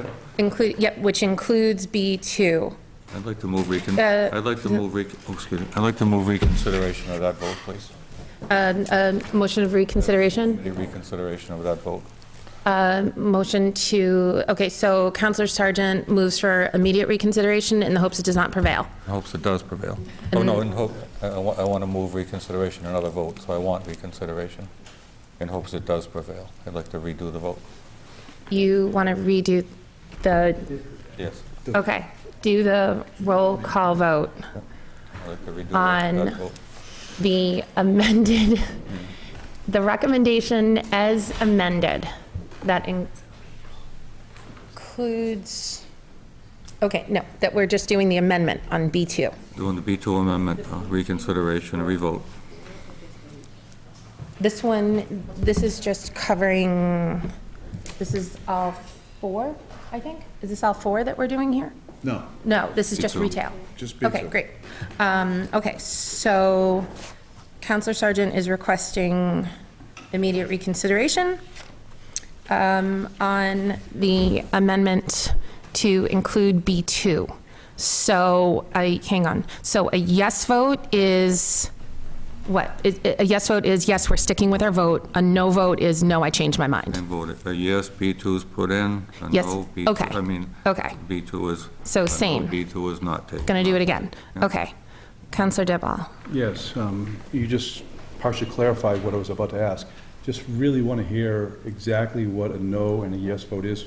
Yep, Because that's what we just we're said. heading the opposite way, I think. No, this isn't going to be a typical move for immediate reconsideration. I hope it does not prevail. This is not that. This is He's moving for reconsideration. moving for reconsideration. Just say, okay, are we sure? Okay, if we could just clearly say what a yes vote is for? Yes vote is you support the amendment to include B2 in the recommendation. A no vote is you do not support B2 being included in the zoning and the recommendation. Does that make sense? Mm-hmm. Oh, I guess it doesn't. Okay. Counselor Dibble. Thank you, Madam Chair. Just President. all night long, jeez. Thank you, Madam President. Just to understand this better, that we, and several councilors and the mayor have said, we need to pass something here tonight. Right. Otherwise, we're not on firm ground if we don't. And we could amend this going forward, but we need to have some sort of foundation now in place. So an amendment to this, we could add the B2 or take it out, depending on, it's a lot easier to add something in than it is to take something away. So if B2 did not come in tonight, we could pretty easily add it in the future. But it's tough to take something away. Just wanted to make that comment. Okay. Thank you. Okay. So, Can I just clarify the vote? Because I thought a vote for reconsideration is to reconsider. right, that's I just wanna right. make That's sure what I'm not. I know what it is. That's what I'm still. So, Counselor Sargent. So, You're saying, so I filed a vote for immediate reconsideration, so A yes vote. A yes vote would be that you do want to reconsider. okay, got it, A no got it, vote. okay. You vote opposite what you voted. Okay, we're voting the opposite, okay. Well, So, okay, so if you, Does anyone want to change their vote? no, don't speak. Not welcome to speak now. Okay, so no means no, I'm not reconsidering my vote. A yes vote means I am reconsidering my vote. So if you, Did you change your mind? if you change your mind, no, I'm not even going to say it because it's not going to make any sense whatsoever. But just to be clear, Right, so right now, the amendment passed. The amendment passed. So B2 would be back in. Yes. The motion for reconsideration raised by Councilor Sargent to say, let's reconsider that vote. A yes vote, if there's 6 people saying, yes, let's reconsider, it's voted on again. If there's a no, then if there's 6 folks who vote no, then we're moving on to the actual zoning. Yes. Okay. I'm going to be sure with the city clerk. If I had got down tomorrow morning and asked for reconsideration, we would You just can't re-vote do at the that. next meeting. Because you've already done I it. mean, if Yeah, I had you- done that, if I did it. If you had. You sped up the clock. Could have So I done it. thought by asking for it, we could just redo the vote. We didn't have to vote to reconsideration, just by asking for reconsideration. No, when you ask for reconsideration, that's what you're doing, you're re-voting So right away. We're not, so right now, we're just voting on the reconsideration. We're voting on the Then reconsideration. we would vote, if we win, we vote on the B2 amendment. Correct. Yes or no? Okay. Correct. All right. Okay, are we all clear? Yes. Okay. Counselor Flynn? Sorry, Madam President. Could you explain one more time, just to be 100% Yes. sure? Because everyone's going everywhere here, and I want to make sure. Do you want to? Yeah, can you explain a yes vote or no vote again, please? I'll give you the Reader's Digest version. Great. In the last 5 minutes, if you decide to change your mind, you vote opposite of what you voted for the first time. So if you were a no, you vote yes. That's so what the motion is to reconsider your vote. So if the last vote you voted no, this Yep. time you don't want to reconsider, so you vote yes. Okay. So that's how basically it works. No. The The other way around. The other way around. Okay. I know which way I'm going to vote, so it doesn't matter. Okay, so like normally like whenever we do something like this, we usually say, do you move for immediate reconsideration in the hopes it does not prevail? So then when you want to stick with your vote, then when the president calls it out, and if you want to stick with it, then you say opposed. This time we're saying basically the same thing, that we're saying, no, that this time what we're saying is, do you want to consider your vote? So instead of all just calling out opposed, if you don't want to change your vote, you're saying, no, I don't want to change your vote, or you're saying, yes, I want to change my vote. Thank you, Madam President. Okay. There is this word in Yiddish, verstehst, that's like, do you understand? So like, I'm hearing my mother right now saying, verstehst? No. Verstehst. No, that's not the case. It Oh, wasn't quite. that's in you. It's not yes or no on changing your vote. It's yes or no if you want to revote. Consider. Okay, yes or no, or do you want to It's yes or no if you want to re-vote? take the vote again. Yes, I want to take the vote again, so I'm going to vote yes. Okay. So- Does that make sense, Counselor Milo? Is this going to be a roll call vote? Yeah. Of course. Just Of want to course. make sure, because if we have to be yay, no, you know. Okay, is everyone, are we all clear on this? Stand up. Counselor Deval. Excuse me. Thank you, Madam President. Just to confirm that a yes vote is that we're going to vote again. Yes. Yes. Yes. Thank you. Yes. Easy enough. Okay. Madam City Clerk, will you please call the roll? Counselor Dibble? Yes. Counselor Dominguez? No. Counselor Flynn? No. Counselor Fury? No. Counselor Madore? No. Counselor McCarthy? No. Counselor Milo? No. Counselor Peterson? No. Counselor Sargent? Yes. Counselor Gerard? No.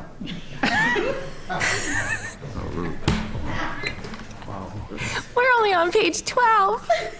We're flying now.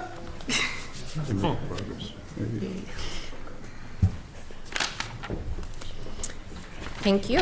Okay, in the matter of reconsideration of amendment to restore the B2 zone, 10 members voting, 2 in the affirmative, 8 in the negative, 1 member absent. The matter does not carry. Okay. Councilor McCarthy. Thank you, Madam Chair. I move that we, sorry. He's rubbing off of me somehow. I don't know, I gotta move my chair or something, I don't know. No one's moving chairs. No. On the matter, thank you, Madam Chair. Since the amendments, I move that we move on the matter of adopting as amended, which would include the amendments for the 1,000-foot buffer zone around the college, the 500-foot buffer zone around house of worship and funeral homes, and that the B2 be added. Okay. And that would be as for this order, right here, this committee. The one on top, not the ones on the bottom. The planning board's recommendations back, how we amended them, and then we amended them in committee, which was reflective of what's in front of me, us. Okay.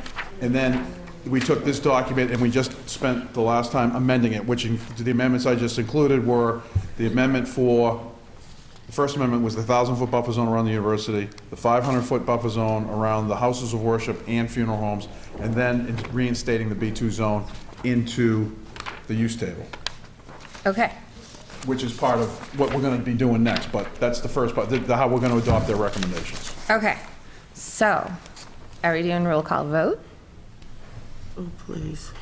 You need a second? Wait, what? Huh? I mean, basically, we don't need, this Okay. is, we just adopted everything. Okay, we just adopted everything, I'm just so, clarifying what we adopted, so I'm going to pass this one up. okay. Now we're going So- to move to the next one. Now we're going to move to the next one. So further committee reports. Yes. Wait. Okay. We still have to adopt the recommendation. We still have to we still adopt have to it, we have to adopt the recommendation, we have to adopt the recommendation. We Right. just took the vote. Wait, no. Yes? Yes, Yes? Okay, yes, just adopt the recommendation. okay, Please, please, thank you, As amended? as amended. as amended, okay. Thank you. And we are doing roll call vote, or we're not doing, no, yes? To do a roll call vote, zoning. Do we want a roll call vote? Do I have 3 hands for a roll call vote? I see one, no? Oh, we need it, we still need, because this is for the zoning itself, so we This is still need the on 8 the votes, so we zoning have to do now. this by roll call vote. The planning department's recommendation, This is on the planning board's recommendation, we still have to go through not all on the the rules. actual ordinance. I'm going to do this in a second. So I'm we gonna fly through 'em. don't need roll call vote? So that's to accept their No? recommendation. Okay, just to adopt the recommendation, Not to- okay, No, wait a minute, we're not Right. adopting them. As amended. as amended. Counselor Dibble? Thank you, Madam President. I want to let you know I'm very concerned that I don't think we have enough votes because it's a supermajority to pass this zoning. So I think if we take a vote and the matter goes down, where are we then? It can't be reintroduced. That's problematic for me. I think we need to pass something here tonight that That's what puts we're us on a working on. foundation. I don't think we're there. So I want you to be cautious that if a vote is taken and the matter loses, we have no ordinance, no protection Yep. going forward. And correct me if I'm wrong, Madam City Clerk, when can this be reintroduced? 2 years. In 2 years from now? That's unacceptable. We need to make sure that we have the votes to pass this so that retail sales can happen. I don't think we have them. Okay, so we just took these amendments, and these amendments Because just, it's a supermajority. okay. Counsel McCarthy? Thank you, Madam President. We just went through that, all of what we just went through, to get us to a point where we're going to adopt an ordinance. But in order to do that, now we have to, because the committee reports were written in such a way, now we have to take each one up. The first one would be the use table, which would be what we adopted by adding back the B2, with the B2 as by board approval, because as was reflected in the table, not by right, by board approval. Then we have to take up changes in the language, which would be relative to the 1,000-foot buffer, and so we're going to pick them off one at a time. Yep. And I would hope after 2 hours tonight and 2 hours the other night, we're to a point where we're at a place where we're going to pass it, because if we don't pass it, we're in trouble, just for that record. Correct. Okay, so, further committee reports. Thank you. City of Salem, City Council, February 8, 2018, Committee on Ordinance, Legislative Legal Affairs, Co-Posted Committee Hold, to whom was referred the matter of the zoning ordinance amendment regarding marijuana, Section 3, the table of principal uses, has considered said matter and would recommend adoption for first passage by roll call vote, that the table of principal and accessory uses regulations for B1 and B2 and all 4 marijuanas be designated a no, and then the District B5 marijuana facility be by board approval. Obviously, that was what came out of committee last week. Right. As what's been changes right now to this would be reflective of what came up in committee and here, that the accepted uses of the table would be by board approval, would be in the B2, the B4, the B5, the business park development, and the industrial zone. Mm-hmm. Is that correct, Vicki? Vicki? That's the one that came back amended. Where's the strike-through version that I have? With respect to the B2, I just want to make sure everyone is clear that the original proposal that the planning department developed and that the city submitted had Board of Appeals approval for retail marijuana cultivator and marijuana retailer, and the other ones were no's. When it went to the planning board's recommendation, they did not change that. So they also agreed that under B2, it was BA, N, N, BA, okay? And then in OLA, last week, the B2 went back to all Ns. So I just want to make clear that when we talk about retail, is and an amendment to put the B2 back in, we're talking about putting the B2 back in for BA for both those retail marijuana uses, which is the retail marijuana cultivator and the retail marijuana retailer. Yes. From this table. Okay. So there's two BAs in that column, So, right. which I think is what Councilor McCarthy was. Which would be for the B2 zone would be the BA in the retail marijuana. It would still be a no in product manufacture. It would still be, then it would be board approval in marijuana testing facility, and then board approval in marijuana retail. Is that correct? I actually don't have the strike-through in front of me. Yeah. Is that correct? Yeah. Yes, it'd be three BAs. That's correct. Yeah, the only one not BA would be marijuana product manufacturer. This table. Okay. Which is the table that came back to us from the planning department at the last meeting, at the subcommittee meeting, and that these are the strike-through changes that came through to us after the committee meeting had last Thursday. Okay. Which took the B2 out. So as Okay. you can see, the B2, it So- says that they got no, no, no, no, no. So now what we've decided tonight is, earlier, when we voted on the recommendations of the changes, and then we changed them, some of them back, would be retail marijuana cultivator would now be a BA. Marijuana product manufacturer in the B1, in the B2 zone, I'm sorry, would still be a no. Marijuana testing, I'll be consistent in the zone, I'll go with a BA as opposed to a yes. In which zone? In the B2. B2. And then the marijuana retailer would be a BA. Okay, so in B2, it's BAN, BA, BA. Correct. Okay. With a no for... No for product manufacturer. Correct. Okay. And then the Are we all in B4, agreement? B4 is the What same. we're talking about, I'm not sure about what your vote is, but when we're all, Right, that's what we're talking about. yep. Okay, and then nothing else on this table had changed, correct? Council McCarthy? Yes, ma'am. Nothing else on this table had changed, otherwise the B4 still had BA for cultivator and BA, for product B. and The B5, if I may, Madam Chair. President. Madam President, I am so sorry. I'm going to whack myself. It also came up that in the B5 that marijuana testing facility was a no, but we already currently have a marijuana testing facility downtown, which most people don't know about, but we do. So our thoughts were, since it's already there, then it should be by board approval instead of a no, because we already have one there, so you don't want to contradict what we're already doing. Okay. So that's what came out of committee with regards to the table. Okay, Just to be 100% clear, to make sure we're dotting the i's and crossing the t's. yes, Because the city clerk likes it when we do that. yes. We like it when she likes us. Yes, exactly. Okay, so, Counselor Devil. Thank you, Madam President. I mentioned earlier the reasonable safeguards, and I thank the council for approving the Salem State University's president's request. I'm going to bring forward the other two matters that I promised to bring forward earlier. I move to extend the buffer zone from our schools, K-12 schools, to 1,000 feet by roll call vote. Is there a second? Second. Okay. So, this is, okay. Before, okay. So this one is 1,000 feet. Around, Councilor McCarthy. Thank you, Madam Chair. As much as I respect the Ward 7 councilor's opinion on this one, I have to disagree. Most of the schools are located in residential zones, so the buffer zone won't affect them.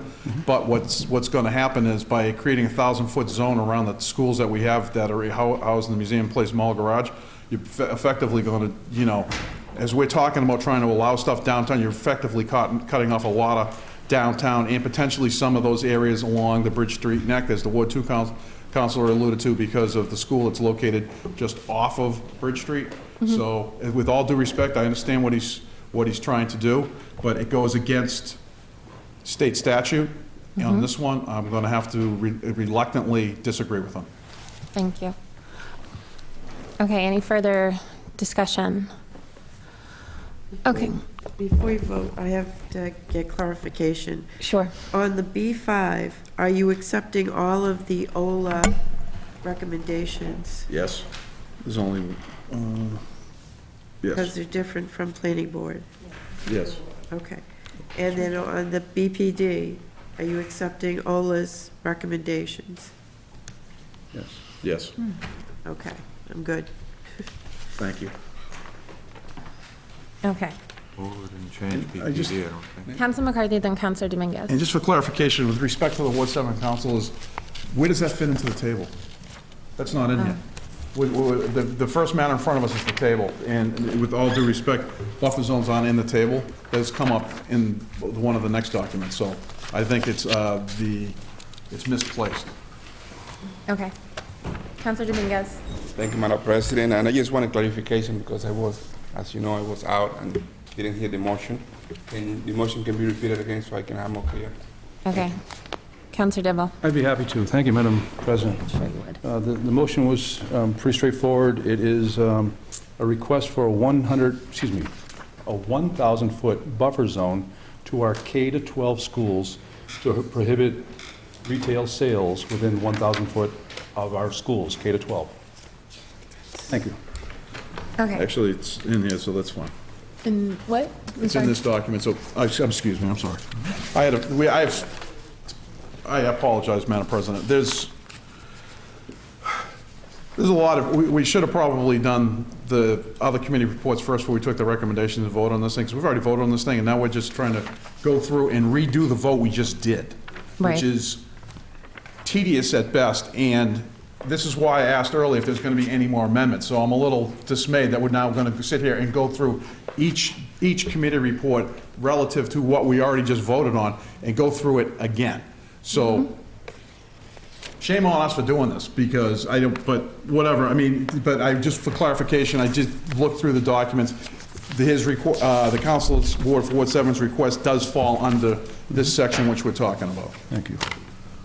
Okay, so there is an amendment on the floor to add a 1,000-foot buffer for K through 12 schools. And forgive me, because now I'm lost. Where? Where are we talking It's about on, here? specifically in this document, it's on page, it should be on the Ward 7 council, tell me what page it's on, but since I'll do it for him, it's on page 5. Page 5. Are we looking at the same document? Yep. You didn't even look at what I'm looking at. Pursuant to Mass General Laws 94G 5B3, a marijuana establishment should not be located within 500 feet of a pre-existing public or private school providing education in kindergarten of any Okay. grades 1 through 12. So you It's number want 5. okay. So make the amendment and then, okay. Hand vote, roll call vote. Roll call. We have 3 hands for a roll call vote? Okay. Okay, on the amendment to increase the buffer zone to 1,000 feet outside of a pre-existing public or private school providing education in kindergarten or any grades 1 through 12. Madam City Clerk, will you please call the roll? It was K to 12. K to 12. This says 1 through 12, or right, kindergarten or any grades 1 through 12. Yep.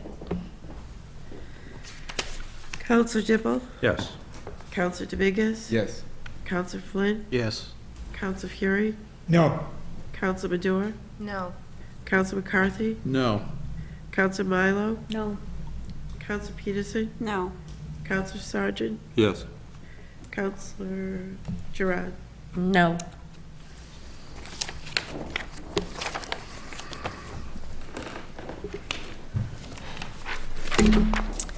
Thank you. On the matter of the amendment to increase the buffer zone to 1,000 feet in public or private schools that are K through 12, there are 10 counselors voting, 4 in the affirmative, 6 in the negative, 1 absent. The matter does not carry.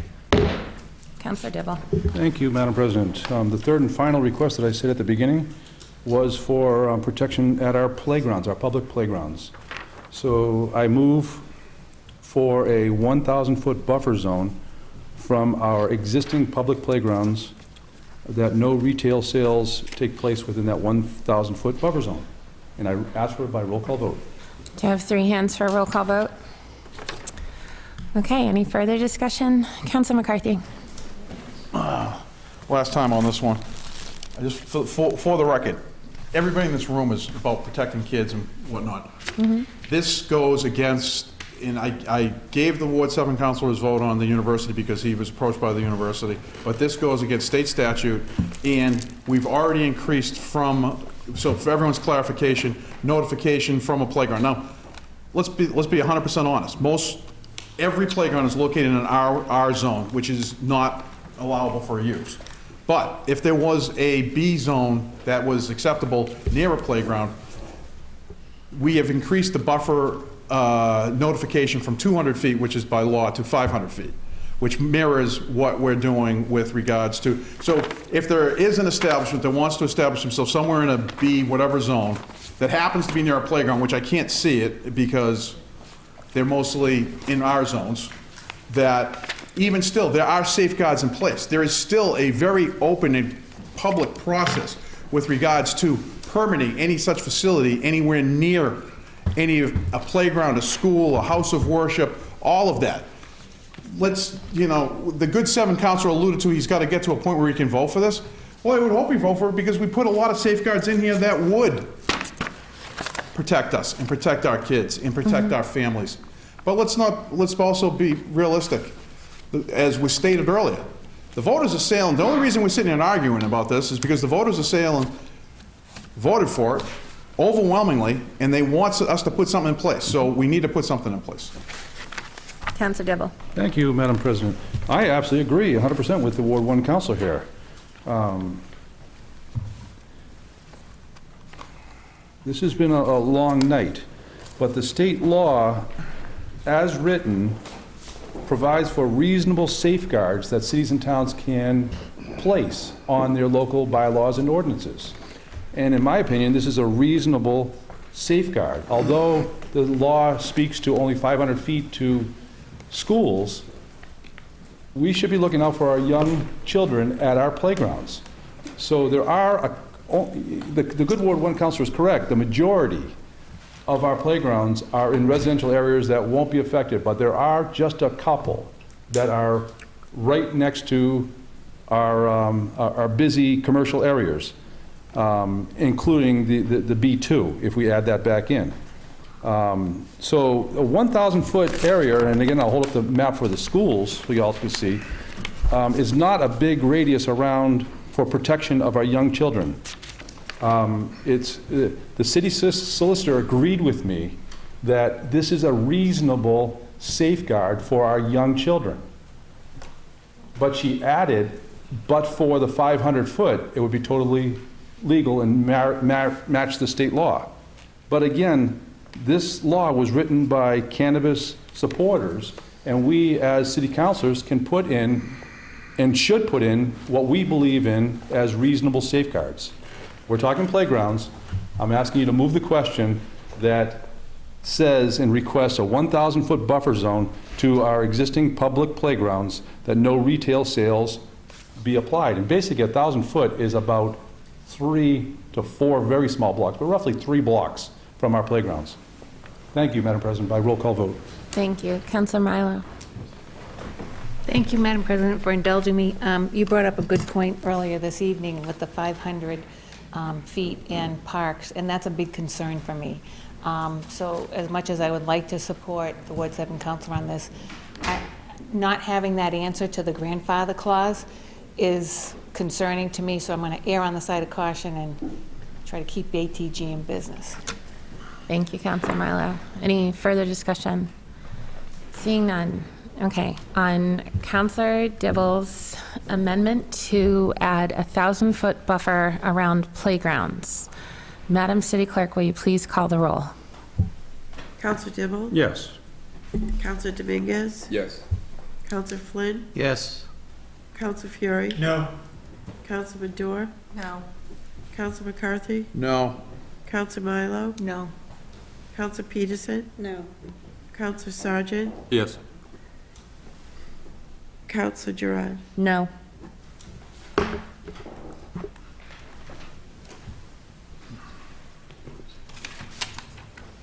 Thank you. On the matter of the amendment to 1,000-foot buffer zone around playgrounds, 10 councilors voting, 4 in the affirmative, 6 in the negative, 1 absent. The matter does not carry. Okay, Councilor Dibble. Thank you, Madam President. I want to thank the councilors again for giving protection to our 18 to 21-year-olds, I guess, or 22-year-olds at Salem State University. But we just voted twice against our younger children at our schools and our younger children at playgrounds, but we're giving protection to the older students at Salem State University. So I'm troubled by this, and therefore I'm kind of forced to have to vote, and I don't want to vote no against this, but I'm going to have to vote no against this ordinance with the B2 being added back in, and without any protections for our youngest of the children. How can we vote to, Madam President, how can we vote to protect Salem State or university students, and we don't vote to protect our younger children at our playgrounds and schools? It makes no sense to me. So unfortunately, I'll have to be voting against this matter. And if I do, I think it puts us on bad territory that the ordinance will go down. I don't want to see that happen. So I'm at a loss of what to do now. I don't have a recommendation for you. Hopefully you have one.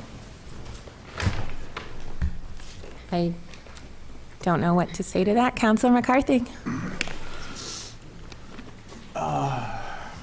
Madam President, move the question, please. Okay, so you have more Because, committee reports with all due then? respect to the Ward 7 councilor, if he'd come to me and said, I want the schools and the playgrounds and not the university, because he had a conversation with in whatever, but I mean, I can't even begin to tell you how dumbfounded I am at those last remarks. So we all agreed at the beginning that we were going to put we were going to go through the process.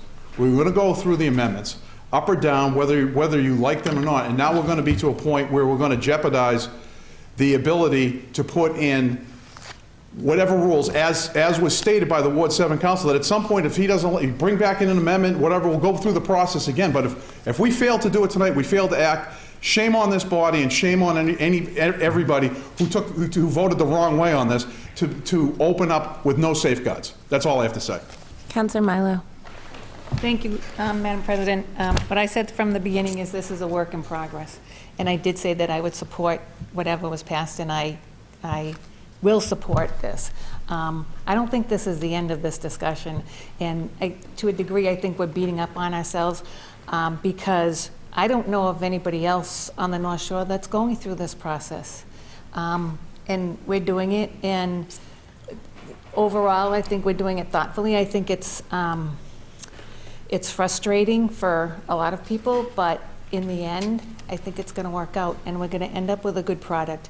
And we're going to end up with, I'm not going to say a living document, but certainly something that's open to change, you know, in response to what we see happening down the road when all of this, all those questions get answered about all the things that we don't know yet. But I agree with the Ward 1 Council. We just got to pass it. Thank you. Councillor Fury? Madam President, I strongly concur too. I agree with Councilor McCarthy. I'm not getting my way tonight. I'm not getting what the business district out. I went for complaint with Councilor Mathor. I am not getting my way. I am the dean. I know how to count my votes. I know what's in the best interest of the city of Salem. For the kids, I have 5 children that went through the Salem schools. I believe in the kids, 18 and down, 18 and up. But this vote is for Salem. Salem alone. And I'm not getting my way. I'm disappointed. I sincerely concur with Councilor McCarthy. It's our obligation to stand tonight for something. Otherwise, it's going on the tube. Thank you. Thank you. Okay, Councilor McCarthy, do you have further committee reports? Oh, I have lots of them, but...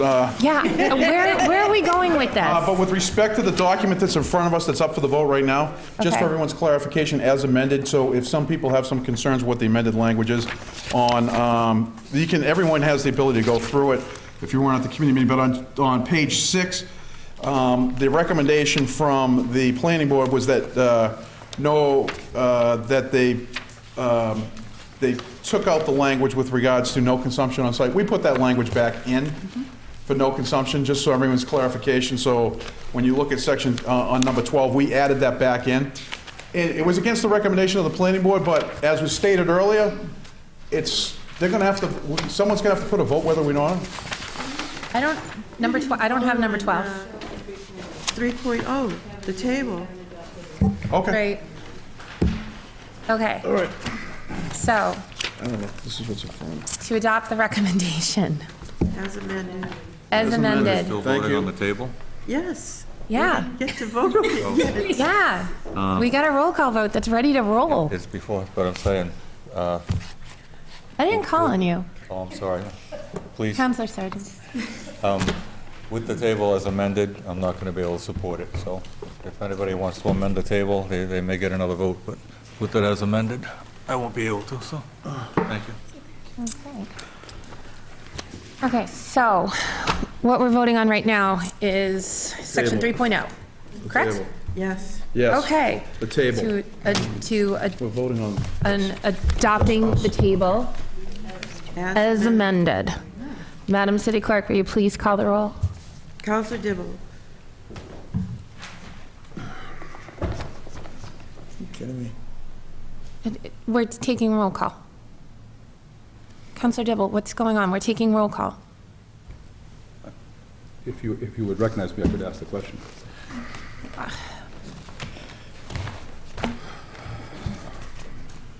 Can we just take the roll? We've discussed this. We've beat this pretty much to death. Can we just take the roll?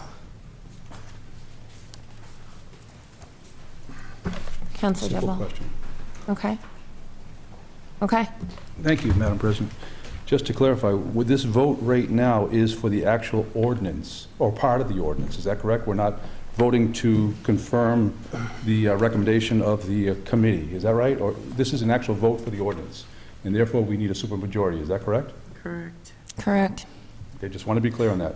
So if I were to vote against this, the ordinance would probably go down. So therefore, I'm going to have to switch my vote, even without the protections that I've asked for at the playgrounds and the schools.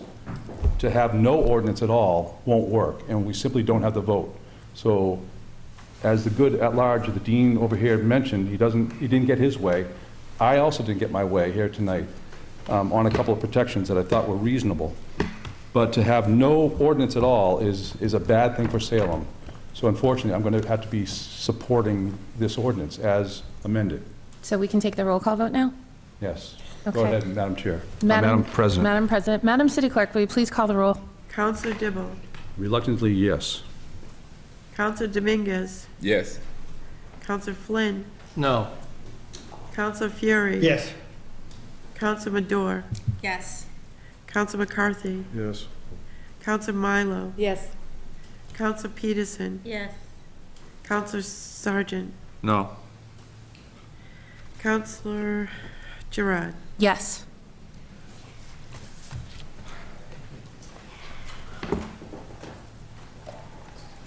Okay. After I read this, then Council McCarthy, I'll call on you. Thank you. In the matter of first passage of the ordinance amending zoning, Section 3.0, Table of Principal and Accessory Uses, marijuana as amended, we have 10 members voting. We have 8 in the affirmative, 2 in the negative, 1 absent. The matter carries. Council McCarthy. Thank you, Madam Chair. We're going on next? President.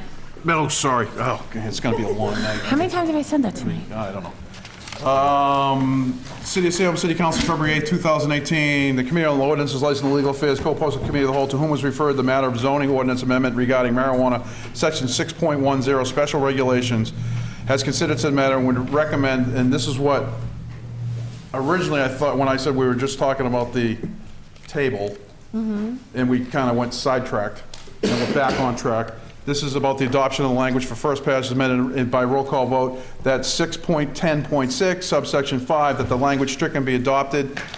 In 610.6, subsection 12, that the proposed language stricken by the planning board put back in section 610.9 and 610.10 be approved as amended by the planning board. That is specifically with regards to consumption on site, getting rid of electricity requirements, everything that was talked about in committee. That's specifically in the language that's in the document that has all the strike-through versions in it. So that was the recommendation by committee, and I would move for recommendation by roll call vote. And with regards to Councilor Dibble's request that the buffer zone around the school and being that would have fallen under this section. Okay. And we need to adopt this by roll call vote. By roll call vote. Okay, and... Which is specific to the table within the language with respects to the table. So Okay. it's like, I don't know how these got sent to us this way, that it's coming back this way. Usually it's one vote up or down, boom, done. So now we're having to work backwards, so to speak. So Okay. we went through the whole process at the start, and now we're kind of going backwards. So this is the language as adjusted. So we need the supermajority again for this, correct? Okay, so on acceptance of the report, all those in favor? Okay, all those opposed? Matter carries. On adoption of the recommendation, any further discussion? It's just language, right? Okay, it's just language. Okay, great. Madam City Clerk, will you please call the roll?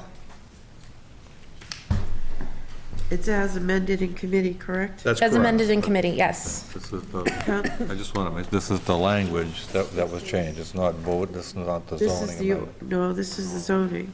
This is the This is zoning. the zoning. This This is is the one. changing. Fine. It's the language we adopted in committee. Counselor Dibble, Reluctantly, yes. Counselor Dominguez, Yes. Counselor Flynn, No. Counselor Fury, Yes. Counselor Madore, Yes. Counselor McCarthy, Yes. Counselor Milo, Yes. Counselor Peterson, Yes. Counselor Sargent, No. Counselor Gerard. Yes.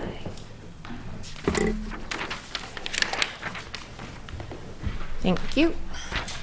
On the matter of first passage of an ordinance amending zoning chapter, this says 10.0. This should be 6.0, 6.10. Give you the wrong one? Okay. Huh? Yeah, this should be 6.10.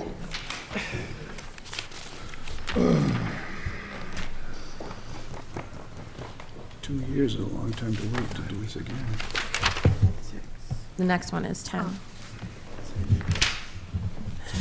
And we're only on page 13. Thank you. On the matter of first passage of the ordinance amending zoning, Chapter 6.10, Special Regulations, marijuana, 10 counselors voting, 8 in the affirmative, 2 in the negative, 1 absent. The matter carries. Okay, Counselor McCarthy. Oops, no.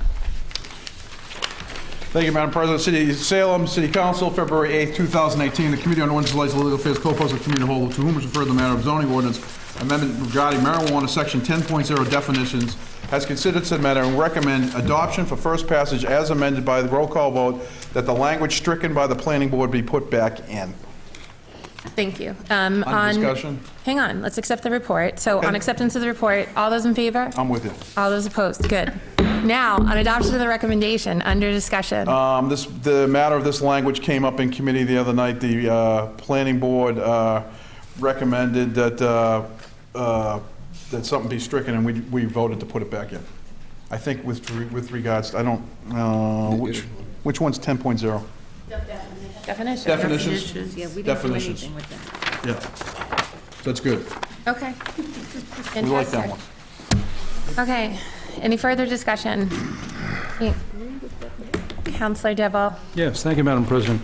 Just to confirm, I'm not sure what we're voting on here. This is something that the committee took out, but we're putting back in, or the planning board took out? If we can just get a clarification as to what we're voting on. Okay, so, Councillor McCarthy. Thank you, Madam President. The Ward 7 Council, not being a member of the committee, spent 2 hours with us Thursday night asking numerous questions. And so, for his clarification, it is regard to the definitions, which was as presented to us. The definitions, which we did not make any changes to, which would be the definitions in the back, which would be 10.0, which specifically define what we've been talking about for the last 2 hours. I'm all. Okay. Seeing no further discussion, Madam City Clerk, will you please call the roll? Counselor Dibble? Yes. Counselor Dominguez? Yes. Counselor Flynn? Yes. Counselor Fury? Yes. Counselor Madore? Yes. Counselor McCarthy? Yes. Counselor Milo? Yes. Counselor Peterson? Yes. Counselor Sargent? No. Counselor Gerard? Yes.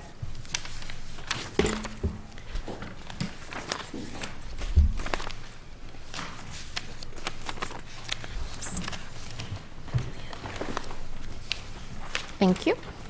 On the matter of section 10.0, striking the planning board recommendations, 10 councilors voting, 9 in the affirmative, 1 in the negative, 1 absent. The matter carries. Councilor McCarthy, Thank you. this isn't about marijuana. Yes, it is, actually. Oh, Before I call for like a 1-minute recess so the people in here in the room can clear out and we get a glass of water, bless you. take a sneeze. In a committee report earlier this evening, if we could take out of order, take up specifically the matter of an ordinance amending Chapter 24, Section 30, offenses of, with which regards to establishing the 20% cap on marijuana establishments. It's in a committee report later on, It is. page 16. Thank you. Section, chapter 24, new section marijuana. Yep. Okay, yep, there we go. Just to make sure we put this all in one big ball and Great. pass it down. City of Salem, City Council, February 8th, 2018. The Committee on Ordinance, Legislative and Legal Affairs, co-posted the Committee of the Whole, to whom was referred the matter of an ordinance amending Chapter 24, Section 30, offenses, miscellaneous provisions, new section, retail marijuana established limits, has considered said matter and recommend adoption. Okay, on acceptance of the report, all those in favor? All those opposed? Matter carries.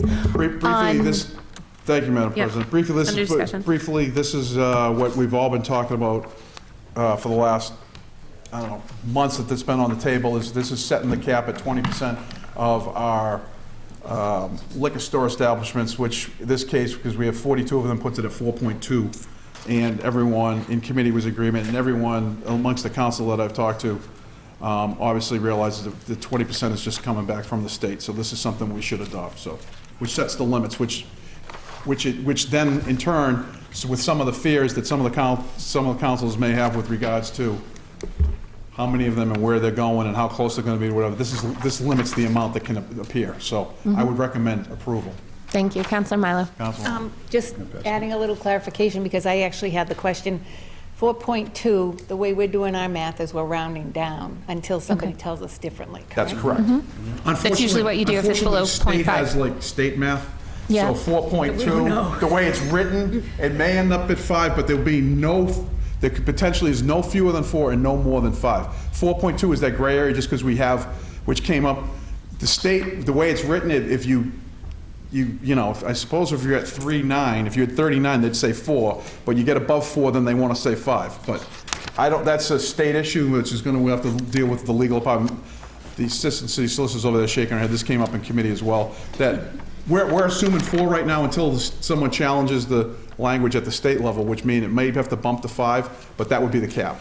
And I see the puzzled look on your face, Madam President. When they told me the same thing, till I get to 4.5, I round down. Exactly. That's So, what math requires you to But do. we're talking state math, so it's not what we're talking about. So I would recommend approval.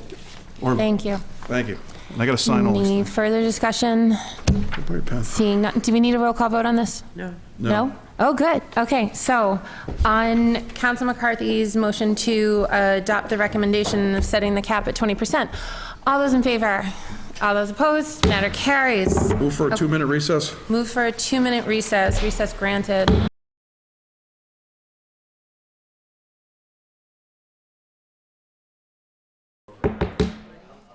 We are back in session. Councilor McCarthy, I'm sorry, further committee reports. Councilor McCarthy. It's me again. It is you. Here we go. City of Salem City Council, February 8, 2018. The Committee on the License of Legal Affairs, to whom was referred the matter of hearing on the denial of a taxi operator license for Kerwin Medrano, has considered to recommend the matter be discharged from committee. On acceptance of the report, all those in favor? All those opposed? Matter carries. On adoption of the recommendation, under discussion. Mr. Medrano found another job and decided not to come in. Okay. On Council McCarthy's motion to adopt the recommendation, all those in favor? All those opposed? Matter carries. Further committee reports. Council McCarthy. City of Salem City Council, February 8, 2018. The Committee on Ordinances, License, and Legal Affairs, to whom is referred the matter of a hearing on the denial of a taxi operator license, Victor Pimentel, has considered the matter and recommend the matter remain in committee. On acceptance of the report, all those in favor? All those opposed? Matter carries. On adoption of the recommendation, under discussion. Mr. Pimentel didn't show up, so we held him committee to give him one more opportunity to show up the next time we post a meeting for denials. Okay, thank you. On adoption of the recommendation, all those in favor? All those opposed? Matter carries. Further committee reports. Council McCarthy. City of Salem City Council, February 8, 2018. The Committee on Ordinances, License, and Legal Affairs, to whom was referred the matter of a hearing on the denial of a taxi operator license for Joshua Plummer, has considered the matter and recommended his taxi operator license be granted. On acceptance of the report, all those in favor? All those opposed? Matter carries. On adoption of the recommendation, under discussion. No discussion. We went to executive session. No Thank you. discussion. On Council McCarthy's motion to adopt the recommendation, all those in favor? All those opposed? Matter carries. Further committee reports. Council McCarthy. Thank you, Madam Chair. Madam President. Sorry, correct. I got myself that. City of Salem City Council, February 2018. The Committee on Ordinances, Legal Affairs, co-host of the Committee of the Whole, to whom was referred the matter of Ordinance Chapter 24, Section 16, smoking prohibited on off-road, paved bicycle routes, has considered said matter and recommend adoption. On adoption, on acceptance of the report, all those in favor? All those opposed? Matter carries. Sorry, I got out of order there. On adoption of the recommendation, under discussion. Thank you, Madam President. Briefly, we met earlier this evening with regards to this. This was in committee last year for I don't know how long, and the mayor brought it back in. This is with smoking on all our bike paths, but with in and around the college as well. The college is a smoke-free zone, so they're all tending to migrate onto that bike path. And we just want to make sure that every bike path in the city has the same consideration, so it's citywide. And the committee's recommendation was for adoption. Thank you. Seeing no further discussion on Council McCarthy's motion to adopt the recommendation, all those in favor? All those opposed? Matter carries. Further committee reports. Council McCarthy. Thank you, Madam President. In City of Salem City Council, February 8, 2018, the Committee on Ordinance, License, and Legal Affairs, to whom the co-post with the Committee of the Whole, to whom was referred the matter of an ordinance amending Chapter 1, Section 10C, non-criminal disposition relative to smoking on and off-road paved bicycle route, has considered the matter and recommend approval. On acceptance of the report, all those in favor? All those opposed? Matter carries. On adoption of the recommendation, under discussion. Basically, this is a follow-up to the first part. If you get caught, then they can fine you up to $50 for each offense. Thank you. Seeing no further discussion on adoption of the recommendation, all those in favor? All those opposed? Matter carries. Further committee reports. Council McCarthy. I have one more. I gotta find it, though. Hold on. You have two more. I have two more. Oh. You do. Oh, I'm sorry. I'm sorry. That's No, I right. have one more. Thank you. Thank you, Eileen. Where is it? This is chapter It's on 26. Yeah, Article it's the 3. one with relative to the common, right? Yes. And I just don't have the sheet on it. I'm sure I do someplace. I'm sure I do. Hold on. Indulge me for 1 second.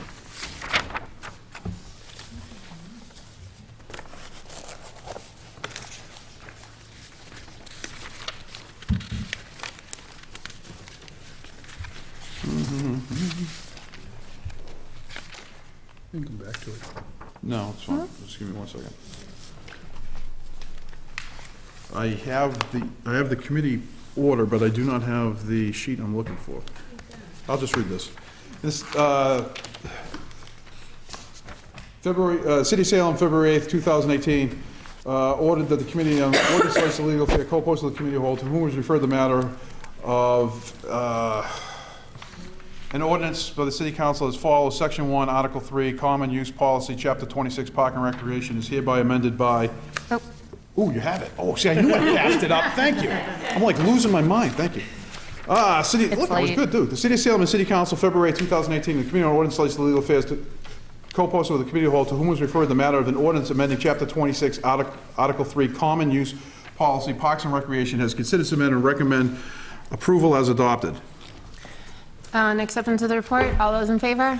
All those opposed? Matter carries. On adoption of the recommendation, Council McCarthy, under discussion. Thank you. Earlier this evening, we met, committee report, and we talked about the uses in the common, and relative to this one, as in Councilor Medor's ward, we moved to adopt the language relative to basically not allowing smoking for large parts of the common, but some of the language that we removed was in section 15, we took out the reference to tobacco, so it just reads as smoking, and in the section with regards to the fines, to be consistent with the one we passed earlier with regards to the bike pass, we took out the $25 fine and made it a $50 fine for every offense.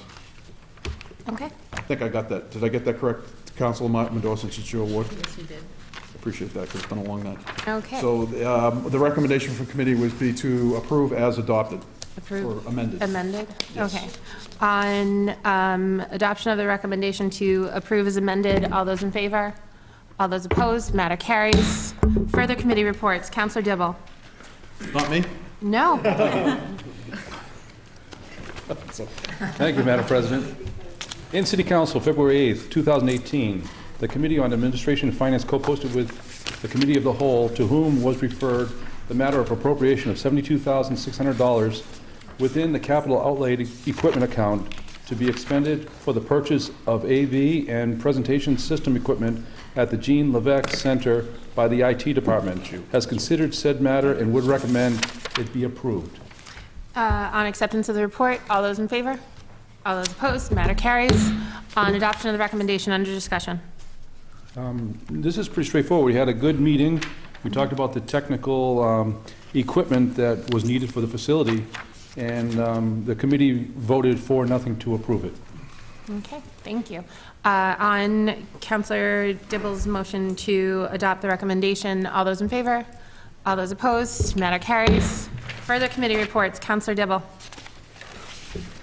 The good Ward 5 counselor owes me for filling in for him tonight. Yes, he does. But that's okay. I'm sure he'll do it for me, and I hope he, as I said earlier, I hope he feels better. He's probably at home watching this, shaking his head. City of Salem, in City Council, February 8th, 2018, the Committee on Administration and Finance co-posted with the Committee of the Whole, to whom was referred the matter of appropriation of $106,696 from the fund balance reserved for appropriation free cash account to the DPS equipment account for the first year lease payment of 2 snow removal equipment by the Department of Public Services, has considered said matter and would recommend that it be approved. On acceptance of the report, all those in favor? All those opposed? Matter carries. On adoption of the recommendation, you still stand up. So on adoption of the recommendation, under discussion. No discussion, Madam Thank President. you. On Councilor Dibble's motion that we adopt the recommendation, all those in favor? All those opposed? Matter carries. Further committee reports, Councilor Dibble. Thank you, Madam President. City Salem, in City Council, February 8th, 2018, the Committee on Administration and Finance co-posted with the Committee of the Whole, to whom was referred the matter of the appropriation of $68,500 from retained earnings Water Sewer Fund account to the DPS Vehicle Parts and Repair account, has considered said matter and would recommend approval. Thank you. On acceptance of the report, all those in favor? All those opposed? Matter carries. On adoption of the recommendation, under discussion. Yes, under discussion, we had a good meeting with our city engineer. He has 2 titles now, the Director of Public Services, where he explained this and the other matters that we're voting on right now as well. It made a lot of sense when he shed light on exactly what he was doing and trying to do. And I was glad to hear that the appropriations were all going to be handled and approved by our new purchasing agent, who's our old purchasing agent who came back, so that the public bidding laws are held in full force. So it was a good meeting. Thank you. Thank you. On Councilor Dibble's motion to adopt the recommendation, all those in favor? All those opposed? Matter carries. Further committee reports. Our final committee report. Councilor Dibble. Yes, thank you, Madam President. City of Salem, in City Council, February 8, 2018, the Committee on Administration and Finance co-posted with the Committee of the Whole, to whom was referred the matter of the appropriation of $18,500 from the Fund Balance Reserve for Appropriation Free Cash account to the DPS Vehicle Parts and Repair account, has considered said matter and would recommend that it be approved. Thank you. On acceptance of the report, all those in favor? All those opposed? Matter carries. On adoption of the recommendation, under discussion? No, thank you. Okay. On adoption of the recommendation, all those in favor? All those opposed? Matter carries. Communications from city officials. The Traffic and Parking Commission submitting an ordinance amendment to Chapter 42, Traffic. Ordinance relative to Chapter 42, Traffic, delete in its entirety and incorporate within the Traffic and Parking Commission regulations. Councilor McCarthy. Councilor McCarthy is presenting on this, and then Councilor Dominguez, I'll call on you. Councilor McCarthy. Thank you, Madam President. I move that the matter be referred to the Committee on License or the Legal Affairs co-posted with the Committee of the Whole. Thank you. Under discussion? It's kind of a big document, and I don't think we can take it up tonight. We've taken enough up tonight, so we'll just move it to committee. Okay. And any further discussion? Councilor Dominguez? Thank you, Madam President. I was in the impression that we can move it to be approved, but yeah, our Board of Councilor One moved it to be, I don't know the procedures if it can overcome, but initially I wanted to be approved as it is and take a vote by roll call. You tell me this is the right way to do it or no? Because so you want to amend to approve? Councilor McCarthy? Basically, I believe that the good at large council is asking for first passage by roll call vote. Yeah. Yep. Is that correct? Does it require a roll call vote? Don't take 2 passages. Nope, then. No. Okay, so we don't need, but you would like a, okay. It's, okay, so you would like this to be approved, and so this doesn't need 2 passages, this would be just 1, is that correct, Madam City Clerk? Oh, no. No, this doesn't need 2. Ordinances require 2 passages. Okay, that's what I thought, okay. But it's not a zoning, so it needs, it only needs 6. Only 1 passage. Councilor Sargent? No, committee is fine. You get better off to send it to committee then, but they, Keep it on for 2 years. huh? Yeah. Okay. This is a difficult thing. This is asking us to delete all of our laws on parking and traffic. To totally delete it. Take all the, I mean, imagine if the planning department came here and wanted us to delete our zoning book. This is asking for us to delete, you know, just quickly. It's gonna go to committee, but it's, I don't know the word for it. It's just incredible. This, by creating the Parking and Traffic Advisory Commission, we did give them the permission to ask us to take over a regulation that they brought forward, and we approve it. We did not, none of what they're approved to do gives them any right to ask to delete city ordinances. Doesn't allow them to just totally take away all, this is all laws passed by the city council over the last, I don't know, 50 years. And they want to just delete it in one clear swoop and then someone else take it over. I think it's kind of outrageous, but we'll go forward with it. Counselor Dibble, you had your hand up first, and so do you want, and then go to Counselor McCarthy. Madam President, I have to agree with the good at-large counselor here. This matter's been kicking around for a long time. The Traffic and Parking Commission has asked for some guidance on this, and I think we should give them an answer. We've all had this for a long time. So I say we move the good at-large counselor's question and let's vote on it. No, I don't want to vote for its passage tonight, but I would like to make one.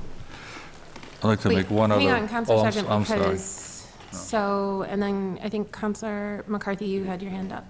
No, vote for it. as well. Didn't you have your hand up? Just briefly, just for clarification, on page 3, under the cover letter, to maybe, wait a second, hold on, a little more than that. There it goes. Traffic and Parking Commission's Traffic and Parking Regulations, City of Salem, draft proposal, January 2018. They just finished this thing, they just sent it to us. I think we need to like put it in committee. I know they've been batting it around for a while, but they've been batting it around in their meetings. Let's have them in, talk about the merits. I mean, I flipped through it earlier this evening before I got to council chambers early. I mean, some of what I'm not gonna comment on the merits of it. The hour's late. I don't think that it's a huge document. I think with due diligence, take it home. Maybe through osmosis it will come through the pillow or something. I'm not really sure, but eventually over the weekend I'll flip through it, and then we'll just have them in before the next meeting on Thursday and see what it's all about.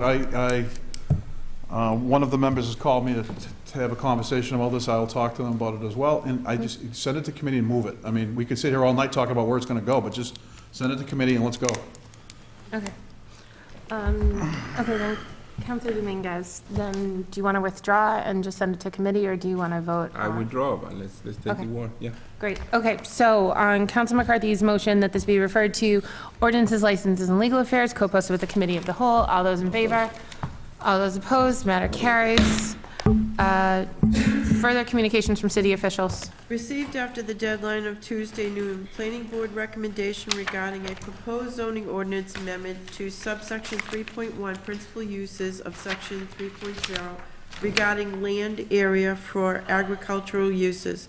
1, the propose a zoning ordinance amendment that would bring the existing local ordinance into alignment with the Massachusetts 2010 Small Plot Farming Amendment.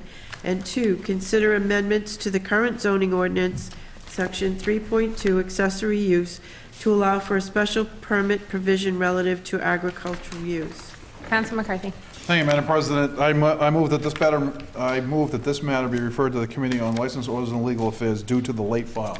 Councilor McCarthy moves that this be referred to Committee on Ordinances, Licenses, and Legal Affairs due to the late file. Because it's late file, there's no discussion. All those in favor?